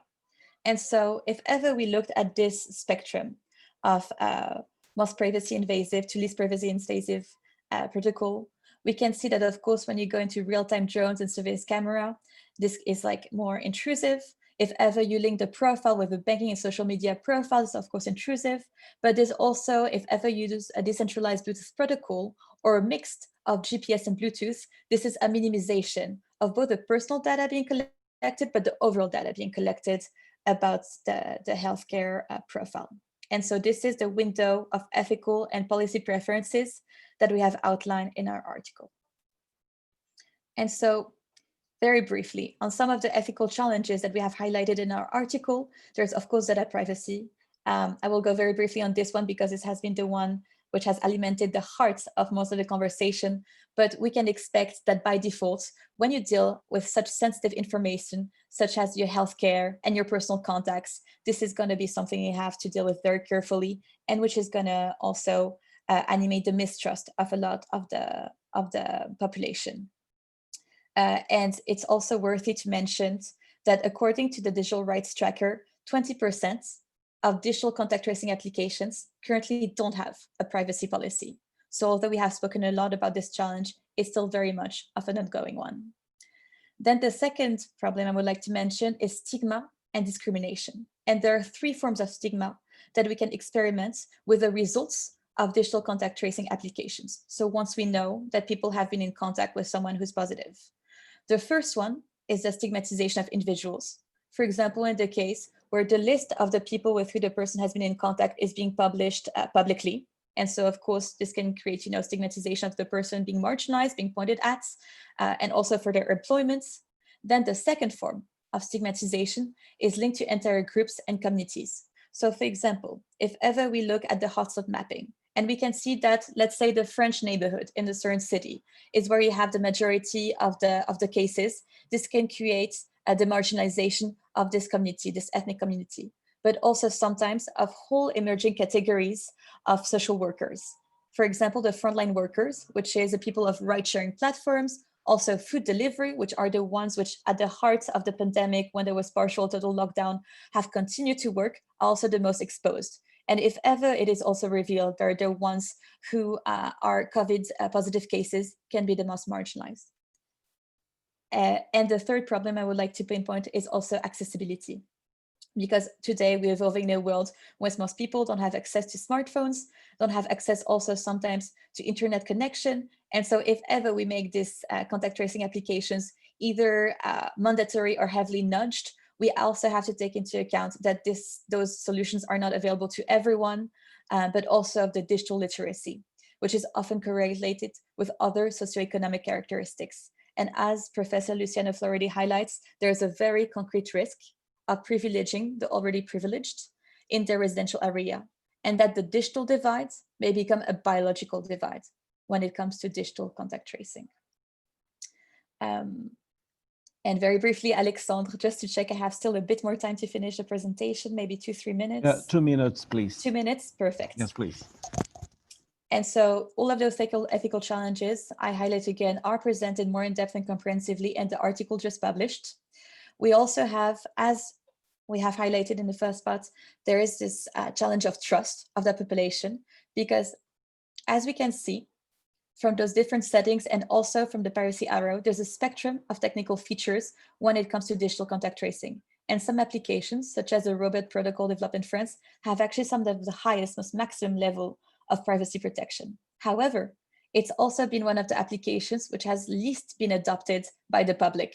And so here we're really confronted to a problem of mistrust in the technology features to be able to protect the data, but also mistrust in the handling of the crisis, the overall crisis, by the governing authorities. And so here there's really a crucial need to be able to outline a strict framework for ethical guidelines, which we present here in the article, which so far has been published in Portuguese and is under translation in English with Cetic, but also to be able, as Sasha has emphasized in the first presentation, to really clearly translate those ethical guidelines into actionable principles, to have a list of criteria assessments where we ask questions such as, is this contact tracing application designed within a broader public strategy?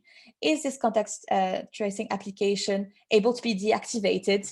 Is it voluntary? Is it be able to be clearly understood with the terms and services by the user? And so all of those principles are translated into specific metrics and specific questions to be able to guide both the users, the app developers, but also the public authorities. And I will stop here, just inviting you also to consult, if ever you're interested, an article which will be published, well, so far has been pre-selected for publication in the Oxford Data Privacy Journal, which also presents a longer version of the article published in Cetic, and where we also show the different metrics to be able to map these applications according to the level of voluntariness, but also privacy by design. Many thanks, Alexandre. Thank you very much, Sacha. Very interesting. We have just published in the chat the link for the article that you have mentioned. It was published in one of our Cetic report, and currently it is available in Portuguese, but by next week it will be available in PDF format in English as well, in the same web link. So without further ado, I would like to give the floor now to Maria Paz Canales. Maria Paz is the Executive Director of Derechos Digitales, which is a non-profit organization based in Chile, working across Latin America on human rights in the digital environment. It's a pleasure to have you with us today, Maria Paz. So thank you very much. You have the floor. 15 minutes, please. Thank you very much, Alexander. So it's a pleasure to be here today. Thank you very much for the invitation to be part of this very important conference. The advantage of being at this point an intervener in this meeting is that already much had been said by the previous speaker that set us in a clear landscape when we are talking about the implications of artificial intelligence. My particular point of view that I want to share a little bit with you from my perspective, it's the work from a human rights perspective in the implication of artificial intelligence. So I'm going to share my screen with you for doing that. There we go. So the first things that I want to highlight that it already was pointed out by Sasha Maria, sorry, you could maybe put in a presentation mode to be bigger your slides.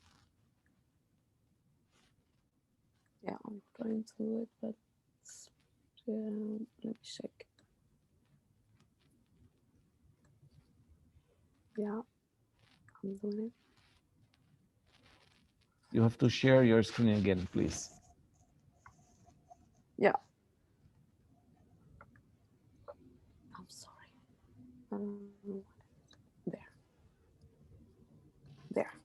There should be fine.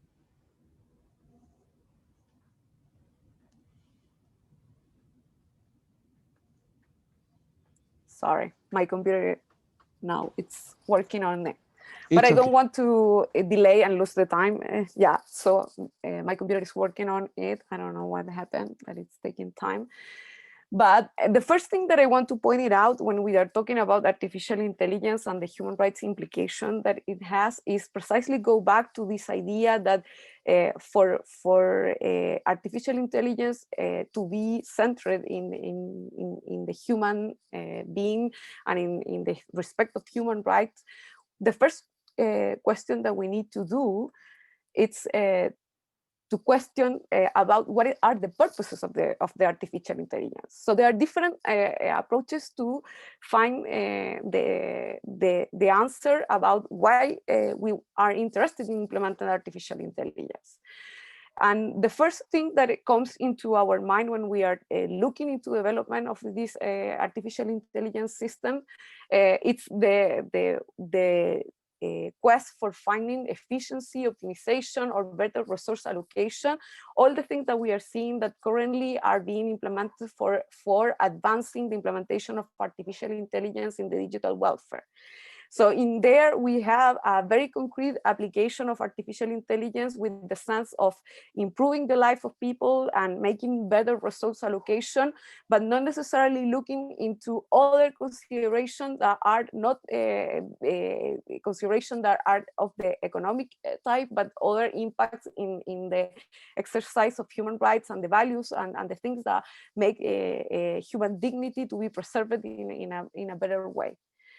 So I'm sorry, I don't know why this is blocked right now. Oops. I'm sorry. Okay. I'm sorry for the interruption. Maria, do you want us to present from here? I can present your slides. Let me make a last attempt for doing it.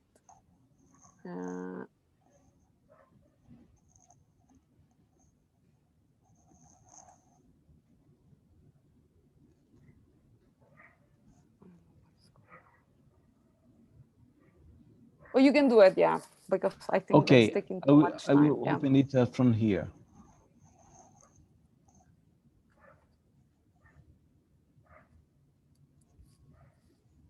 You just tell me which slide you want me to show, okay? Yeah, we're still in the first one. Okay. First one, yeah, with content. This one? Yeah. Okay. Just tell me when you want me to change the slides. Sure, thank you. So then if we look into the second set of motivation that can have the implementation of artificial intelligence, we can see that there is a lot of application of artificial intelligence system for rule enforcement. And we see example of this type of application in the predictive policy implementation, or even in the content moderation that is going on precisely during this moment of pandemic, because the human intervention in the assessing of the potential harmful content have decreased and give it a room to the more automated analysis of the content, and implementing this artificial intelligence system for decision making about how to enforce the rules that guide the utilization and the implementation of different participation system in the different platforms. And finally, we also can find in the motivation for implementation of artificial intelligence, one that is at the center of the discussion nowadays, that is linked with implementation of artificial intelligence system that help to better policy making, and in many cases with the particularly goal of overcoming structural inequalities. It's what we know as data for good initiatives that help to implement this system in the health realm, education, agriculture, urban solution, all for the implementation in many cases of the UN SDGs. So why I am posing to this different type of reason for the implementation of artificial intelligence is because data that need to be collected for implementing artificial intelligence system, and the setting of this artificial intelligence system in each one of these case of different motivation will differ and will have a different inspiring perspective. So what is the challenge? The challenge is how to combine this different motivation in order to never lose the look for to have human-centered motivation that go beyond only more pragmatical implication or economic implication that can be the first motivators of the implementation of this system. The next one, please. So human rights, for this purpose, human rights have to stand as the guiding principles in the concerns about ethical governance and artificial intelligence, and this it go beyond the privacy considerations that are the ones that are top mind when we are talking about the possible implication of artificial intelligence. So both of the previous speaker have pointed out to the risk of artificial intelligence to impact negatively in privacy concerns. But the thing is that at the end, when we are talking about the possible implications of artificial intelligence, we have to consider that even though the most evident implications are related with privacy and the use and control of personal data, at the end, the use and control of personal data today is kind of the gate for ensuring the exercise of other human rights. And we are talking about, for example, the risk of discrimination in the exercise of social, economic, and cultural rights. But also, as both previous speakers have pointed out, the possibility of unprecedented restriction in the exercise of civil and political rights. We are talking about freedom of expression, and in this case of the political unrest situation going on during the situation of lockdown. All the decision making that are being made by some of the applications that Sasha was presenting right before me have a direct impact in how people can exercise their right to protest, or the right to occupy the public space, the right to migrate, the right to have the opportunity to mobilize in the public space. So because of that, when we are looking into how to use human rights principles as guiding principle in the implementation of artificial intelligence, there are some old rational and old tests that have been implemented in the human rights sphere that are still useful in order to assess the composition and the rules that are given for the governance of artificial intelligence systems. And those are the old but still good principles of legality, necessity, and proportionality that are part of a test that traditionally has allowed to make decision in difficult situation in which there are many human rights at place that maybe can be clashing in some moment and need to be balanced in order to ensure as much as possible that each one of them can be fulfilled and protected. So these standards are still useful for emerging technologies like artificial intelligence, and they are in the base of create systems that are really trustworthy.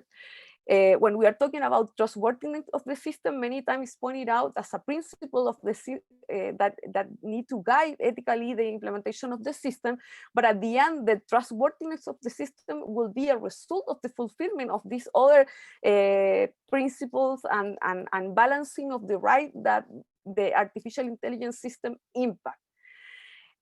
In the same line, the ethical consideration will be always a complement in the protection of the human rights in the implementation of any kind of emerging technology, and particularly in artificial intelligence. But we have to think that when we are talking about ethical principles to guide artificial intelligence, those should be always aligned with this traditional standard, because we are not short of agreement about the validity and the relevance of those standards. Next slide, please. I think we're missing one. One? Oh, no, yeah, one. One back? Yeah, no, next, the following one. Yeah, no. Forward. I think we are back. No. Oh. You're going backward, forward. Yeah, there. Okay, you have 2 minutes, Maria, to conclude the presentation. Yeah, so how to ensure the ethical and human-centered artificial intelligence? As it was pointed out previously, there are many standards that have been developed right now. One of the most particular relevance is the one that is being developed by UNESCO. But the challenge at the end, as have been pointed out before also, is how to translate these standards to guidelines and principles that are clear and have very concrete technical components that are possible to implement during the whole life of the artificial intelligence cycle, from the design, from the decision about what artificial intelligence system fund for their implementation and deployment, and then the evaluation. And the answer that we, as a human rights advocates, have tried to point it out is to look into the human rights impact assessment. And I take note that what Sasha was mentioning in his initial intervention, that this is one of the most concrete challenge, and I totally agree with her that developing a methodology that it can be applicable at the global level for doing those assessments will be the key element for making that really in the future the artificial intelligence system can be properly assessed and implemented in line with human rights impact. Ethical governance and regulation, it's a matter of process, and I agree also with Sacha in this, that this is not a one size fits all solution, and it needs the participation from a multidisciplinary perspective and a multi-stakeholder perspective. And this will help to visualize those trade-offs between the accuracy of the system and the efficiency of the system, and the ethical consideration that should be in line with the protection of human rights. So quickly to the last ones. Next one, please. also, both Sashas have mentioned it a lot about the context, and I think that this is a key element in the assessing of the relevance of the preparedness and the readiness. That also it was pointed out as one of the fields in which there is a need of a common methodology implemented at a global level, because each one of the implementation of the artificial intelligence system will look very different in different settings regarding these different questions. So who is in the data that is being used to implement the artificial intelligence system? What are the unknown about that data? So how the people and different vulnerable groups are reflected there, but also who is leaving behind and who is not well reflected, and we need to do an additional effort for that artificial intelligence to be representative in their application and result. The internet implementation, the availability of devices, the digital skills of different population groups, and what are the regulatory frameworks that are in place for receiving the implementation of those artificial intelligence systems. The fairness and equity of all these systems will depend at the end a lot on this contextual analysis, not only in the way in which it's technically designed or what are the principles that we are selecting, but what is the level of readiness and preparedness of the context for receiving the implementation of that system. So finally, the next one. This was an example. I will not take much time because the previous speaker already covered. Maria. Already covered this, but I was involved with the World Health Organization in providing this guideline that you can consult later about the different principles for measuring the ethical alignment of the implementation of digital proximity tracking technologies. Those there in the screen were the principles that were selected with the same logic that Sasha Alancoa just presented to you. You can research more on that, but basically all these selected principles for this particular use case were aligned of the consideration that I have presented here, and they try to enhance the fulfillment and the alignment of the selecting of this system of artificial intelligence that fulfill human rights implication, but they try to select the principles for the particular application, in this case, the health application, that make them more concrete and applicable and easy to understand for this particular field case. So I will stop there. Thank you very much. Thank you very much, Maria, for this very interesting presentation. I'm sorry that we are run out of time and we still have one invited speaker. Thank you very much. Now, last but not least, I would like to invite Professor Edson Presses. Professor Edson is a professor at the University of Rio Grande do Sul at the Institute of Informatics of this university. He's also senior member of the IEEE Robotics and Automation Society, and Professor Edson is also member of the UNESCO ad hoc expert group for recommendation on ethics of AI, and member of the United Nations Secretary General's high-level panel on digital cooperation. Professor Edson, it's a pleasure to be with you here today. Please, you have 15 minutes. You have the floor. Thank you so much. Are you listening and see my presentation? Yes, yes. Thank you so much. Good morning, good evening, good afternoon. It's a great pleasure to be here. Today, I will talk about ethics in the new frontier of technology, and given some example, discuss my involvement in some international initiatives. I believe everyone here realizes that digital technology is become pervasive in our daily lives. We can see a lot of very good examples about the drone delivery goods, about the robotic pills that can collect information inside the body, personal assistants, and so on.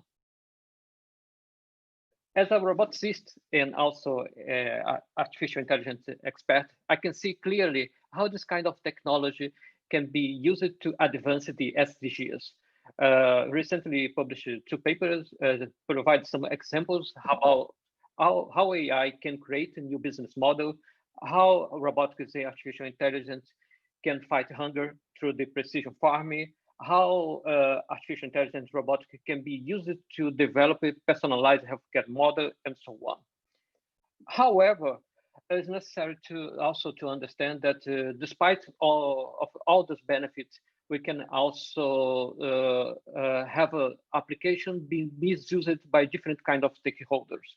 Today, we have examples about how the AI and robotics are being used to interfere in the information that we received, and how this kind of technology are being used to manipulate our choice, how they are transforming the human relationship in more objectified one, and how they are decided who should live or not in terms of lethal autonomous weapon system, and several other kind of applications that undermine directly our human rights. Because of the emergence of the discussion and also the relevance of the discussion of technology in the holistic way, 4 years ago, the IEEE established the Global Initiative on Ethics of Autonomous and Intelligent Systems. We discussed during 4 years with different experts from different domains, and we published recently, in fact, the past year, the document Ethically Aligned Design, where this document we discuss the technology under different lens, like political, the lens of legislation, effective computing, and sustainable development, and so on.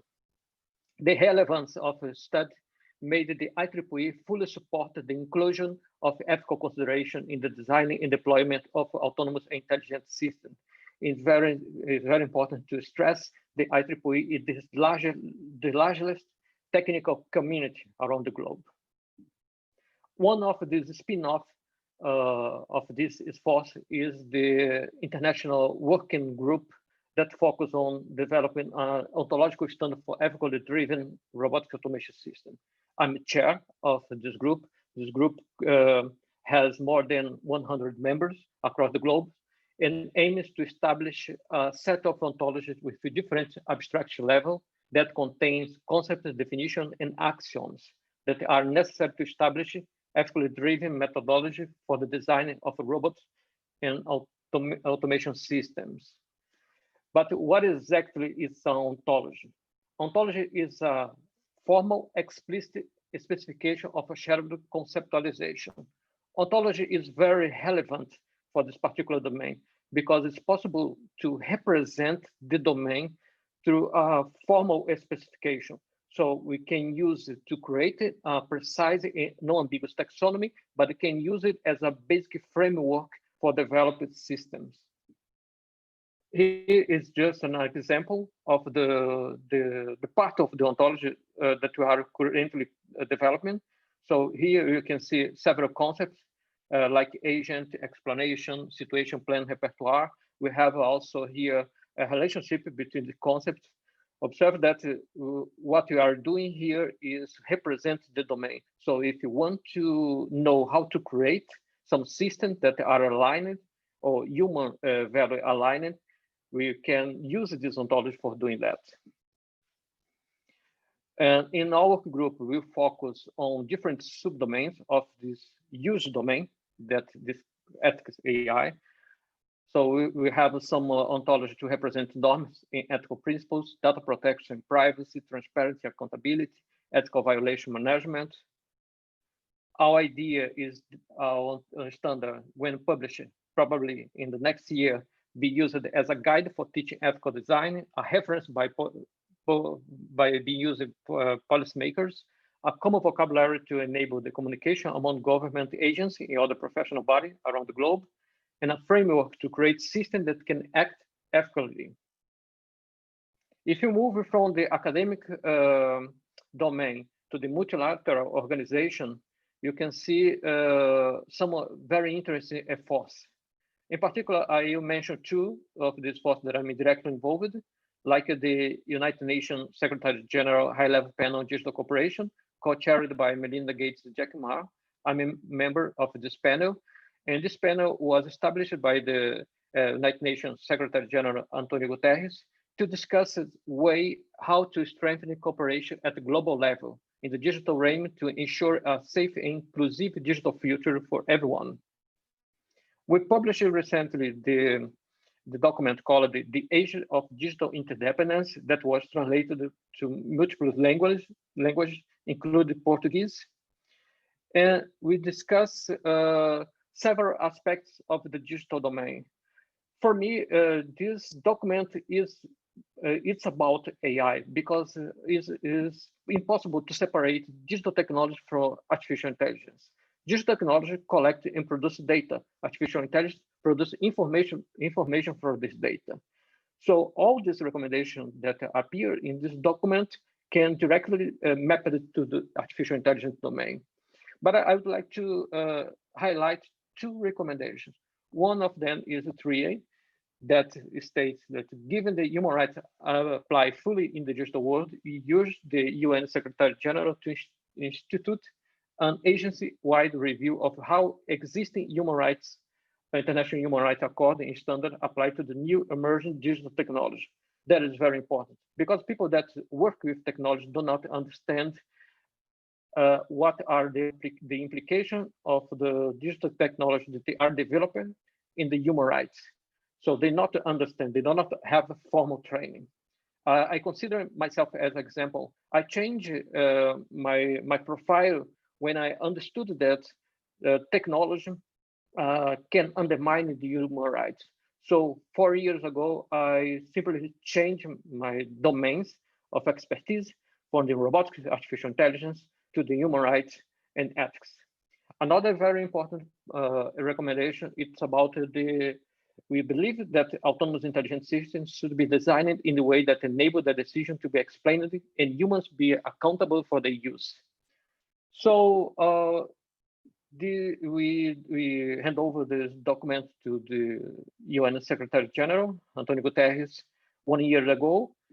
And 1 year after to hand over this document, the Secretary General published the roadmap for digital cooperation that contain a formal response for the recommendations that we propose in our document, the Age of Digital Interdependence. So this formal response contains several concrete actions for each one of the recommendations that we propose. We have here some concrete action for the ensuring the protection of human rights in the digital age, support global cooperation on AI. For the launch of this document, we count with the presence of several high-level speakers, like CIO of several companies, like CIO of MasterCard. We have executive chairman of the World Economic Forum, head of states. So that shows the support for the strength of the digital cooperation. One very relevant achievement, it was the declaration of the commemoration of 75th anniversary of the United Nations. So the declaration, it was negotiated by the member states and adopted recently 2 weeks ago, where the head of states committed to improve the cooperation in the digital sphere. They recognize that digital technology have profoundly transformed society. They offer unprecedented opportunity, new challenges. When properly or maliciously used, they can fuel division within between countries, increasing insecurity, undermining human rights, exacerbating inequality. In my view, that is a milestone achievement that started 2 years ago. As mentioned by Sasha Rubel, UNESCO embarked in a 2 years process for elaborating the very first global normative instrument of ethics of artificial intelligence. I'm very honored to be part of the group of that contains 24 members, experts from different parts of the globe with different expertise. We developed the very first draft of this document that went through a consultation process and was revised. And now the UNESCO will start the intergovernmental negotiation with a potential adoption of this document next year in November during the general conference. Professor Edson, The recommendation. You have 3 minutes, please, to conclude. Thank you so much. Thanks so much. I'm finished. As some of the goals of the recommendation are to provide the universal framework of values, principles, and action to guide states in the formulation of the legislation, to guide actions of individual, group, and community institutions in private sector, to ensure the embedding of ethics in all stages of the AI life cycle, to foster multi-stakeholder, multidisciplinary, and pluralistic dialogue about ethical issues referring to AI systems, and to promote respect for human dignity, gender equality, to safeguard the interests of present and future generations. We define, we adopt some values and principles that were discussed recently by Sasha Hubel, like the respect, promotion, protection, promotion of human dignity, and principles like fairness and non-discrimination, responsibility, and accountability. The policy areas for this recommendation are listed here, like data policy, development, international cooperation, gender, culture, and so on. I present some example of recommendations, very specific actions, like member states should ensure that any AI governance mechanism is inclusive, transparent, multidisciplinary, multilateral, and multi-stakeholder. Member states should ensure that the potential of AI system to improve gender equality is realized. They should guarantee that this technology do not contribute to exacerbating the already wide gender gaps. Member states should promote the acquisition of prerequisite skills for AI education, such as basic literacy, numeracy, coding, digital skill, and also critical thinking, teamwork, communication, social-emotional. We have also some policy action for environment and ecosystem, because we understand that AI and digital technology in general can impact usually the environment. And also we ask the development of a solution for disaster risk resilience and several others actions.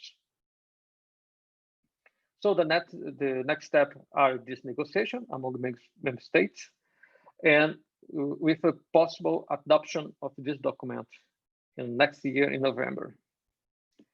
So I made a quick presentation about some very interesting thoughts about ethics. Here are my contact information, and thank you so much for listening. It was a great pleasure to be here with some amazing speakers. Thank you. Thank you very much, Professor Edson. And this is a very informative information you gave to us. And I would recommend that participants could access the document as you showed the link at UNESCO website for this draft recommendation. And hopefully at the final stage, we have a very coherent document on those principles. I would like to give you 1 minute to address maybe one question that summarizes a few concerns raised by the participants. And by the way, I'm very happy that we are having 200 participants throughout these 2 hours, but we need really to wrap up and finish. But many questions raise concerns on whether the population is aware of the ethical implication of AI. So what I would ask you, Professor Edson and Sacha, and also Maria, how can we ensure the protection of human rights for using AI systems, and how or which would be the one key action for this in your view? If you maybe can be very concise in highlighting one aspect of this, how can we ensure the protection of human rights? Let's start with Sacha. Sacha, are you there? Yes, absolutely. Yes, please. I cannot put the video, can you, but, we are allowing you to, now you can turn off your video. Yes, please. Perfect. Thank you. Many Thank thanks. you so much. So to build on the excellent presentations before, one of the points I would like to highlight in the ways to strengthen human rights as we develop and deploy AI applications is the whole motto of the country right now is how to translate from principles to practice. And I really do think that to look in specific use cases, whether it is digital contact tracing application, facial recognition technologies, autonomous vehicles, it's maybe a more granular way of seeing how we can really have some very specific recommendations and criteria assessment lists to have actionable principles. So I really do think that right now a lot of the policymakers and academic committee should put their efforts into this. Thanks. Thank you very much, Sacha. Maria, what would be your one key aspect? Yeah, I totally agree with the actionable guidelines for implementation of the principle that you are selecting, and any of the different set, as I mentioned in my presentation very quickly, there are more than 100 set of different principles that have been developed in different field application of artificial intelligence. But at the end, in practice, what the ones on charge of the implementation of those systems and evaluation later of those systems struggle is how to be concrete about it. So I think that definitely from my perspective, I will talk more about human rights impact assessments as an integral tool that it can be transformed in checklist document in order to how to evaluate this implementation in the life cycle of the artificial intelligence system. But I will say that the complement is that this need to be not only implemented in a concrete way for different field applications, so from the design and after the governance of the artificial intelligence and after the evaluation of the artificial intelligence in their functioning, but also that it needs to be integral in terms of the multidisciplinary view that I was pointing out in my presentation. So in each one of the stage of those processes to have the participation of different perspectives in order to balance different things at place. I will stop there. Thank you. Thank you very much, Maria, for highlighting once again the importance of this interdisciplinary approach and, of course, the multi-stakeholder approach that is needed to discuss all these human rights and ethical implications of AI. Professor Edson, what would be your key aspect? That's a very, very interesting question. Is far from easy to reply because we have a different levels of actuation. First of all, we need to understand and how the human rights are mapped to the digital domain. That is not clear, totally clear. So because the human rights principles are too abstract to be mapped to low level kind of technology. That is very, very important point, because after that we can also assess the impact of digital technology on our lives. That is in the citizen level, but in terms of government level should be educated also about how the human rights are mapped to the digital technology to access it and try to make the correct choice to adopt this technology in the domain, and also to monitor the implication of this kind of technology in the people's lives. So also we need the elaboration of soft and hard legislation and also international collaboration to mitigate any kind of problem that can appears when we use technology that are being deployed overseas. Thank you so much. Thank you very much, Edson. And maybe if Sasha Rebel is still with us, if you want to deliver one key aspect. And I think that UNESCO plays a very important and key role in defining this set of recommendations of principles. So I don't know if Sasha is still there. Yes, thank you so much. So you have the last word of the day. Wow, thank you very much, Alexandre, and thank you above all to Maria and Sasha and Edson for your great presentations, which I've listened with great interest.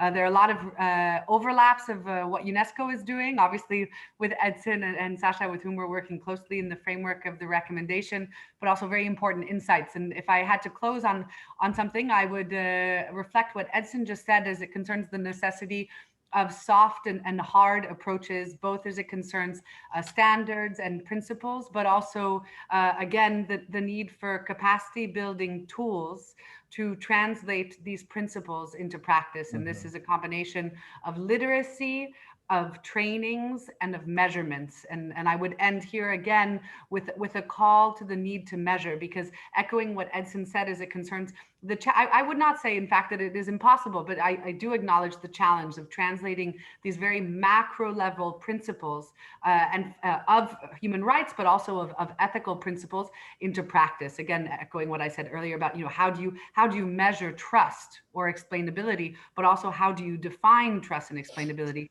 So I would end with a call to action for definitions, for digital literacy, for capacity building, for translating these principles into practice, and for measuring their impact through, for example, the ethical impact assessments, and really close on this need for digital and international cooperation to ensure translation, to ensure literacy, and to ensure measurement, and highlight the important role that this webinar and NIC.br and Cetic play in collectively developing, defining, and deploying these tools at all levels. Thank you very much, Sacha, and thank you, Edson, Maria, and Sacha Lanoka for very inspiring presentations and for bringing key aspects of this humanistic approach to AI.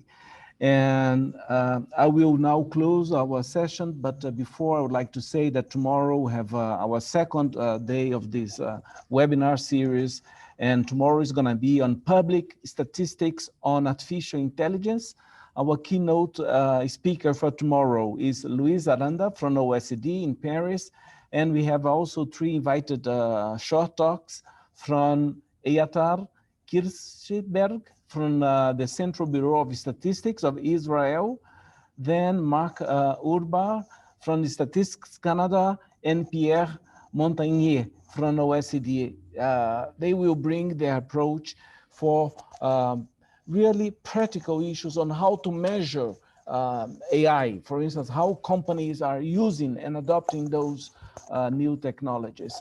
And with that, I'm really would like to apologize with our speakers and also participants for the delay. As the first day we had some technical issues, but hopefully tomorrow we will stick to our 2 hours planned time.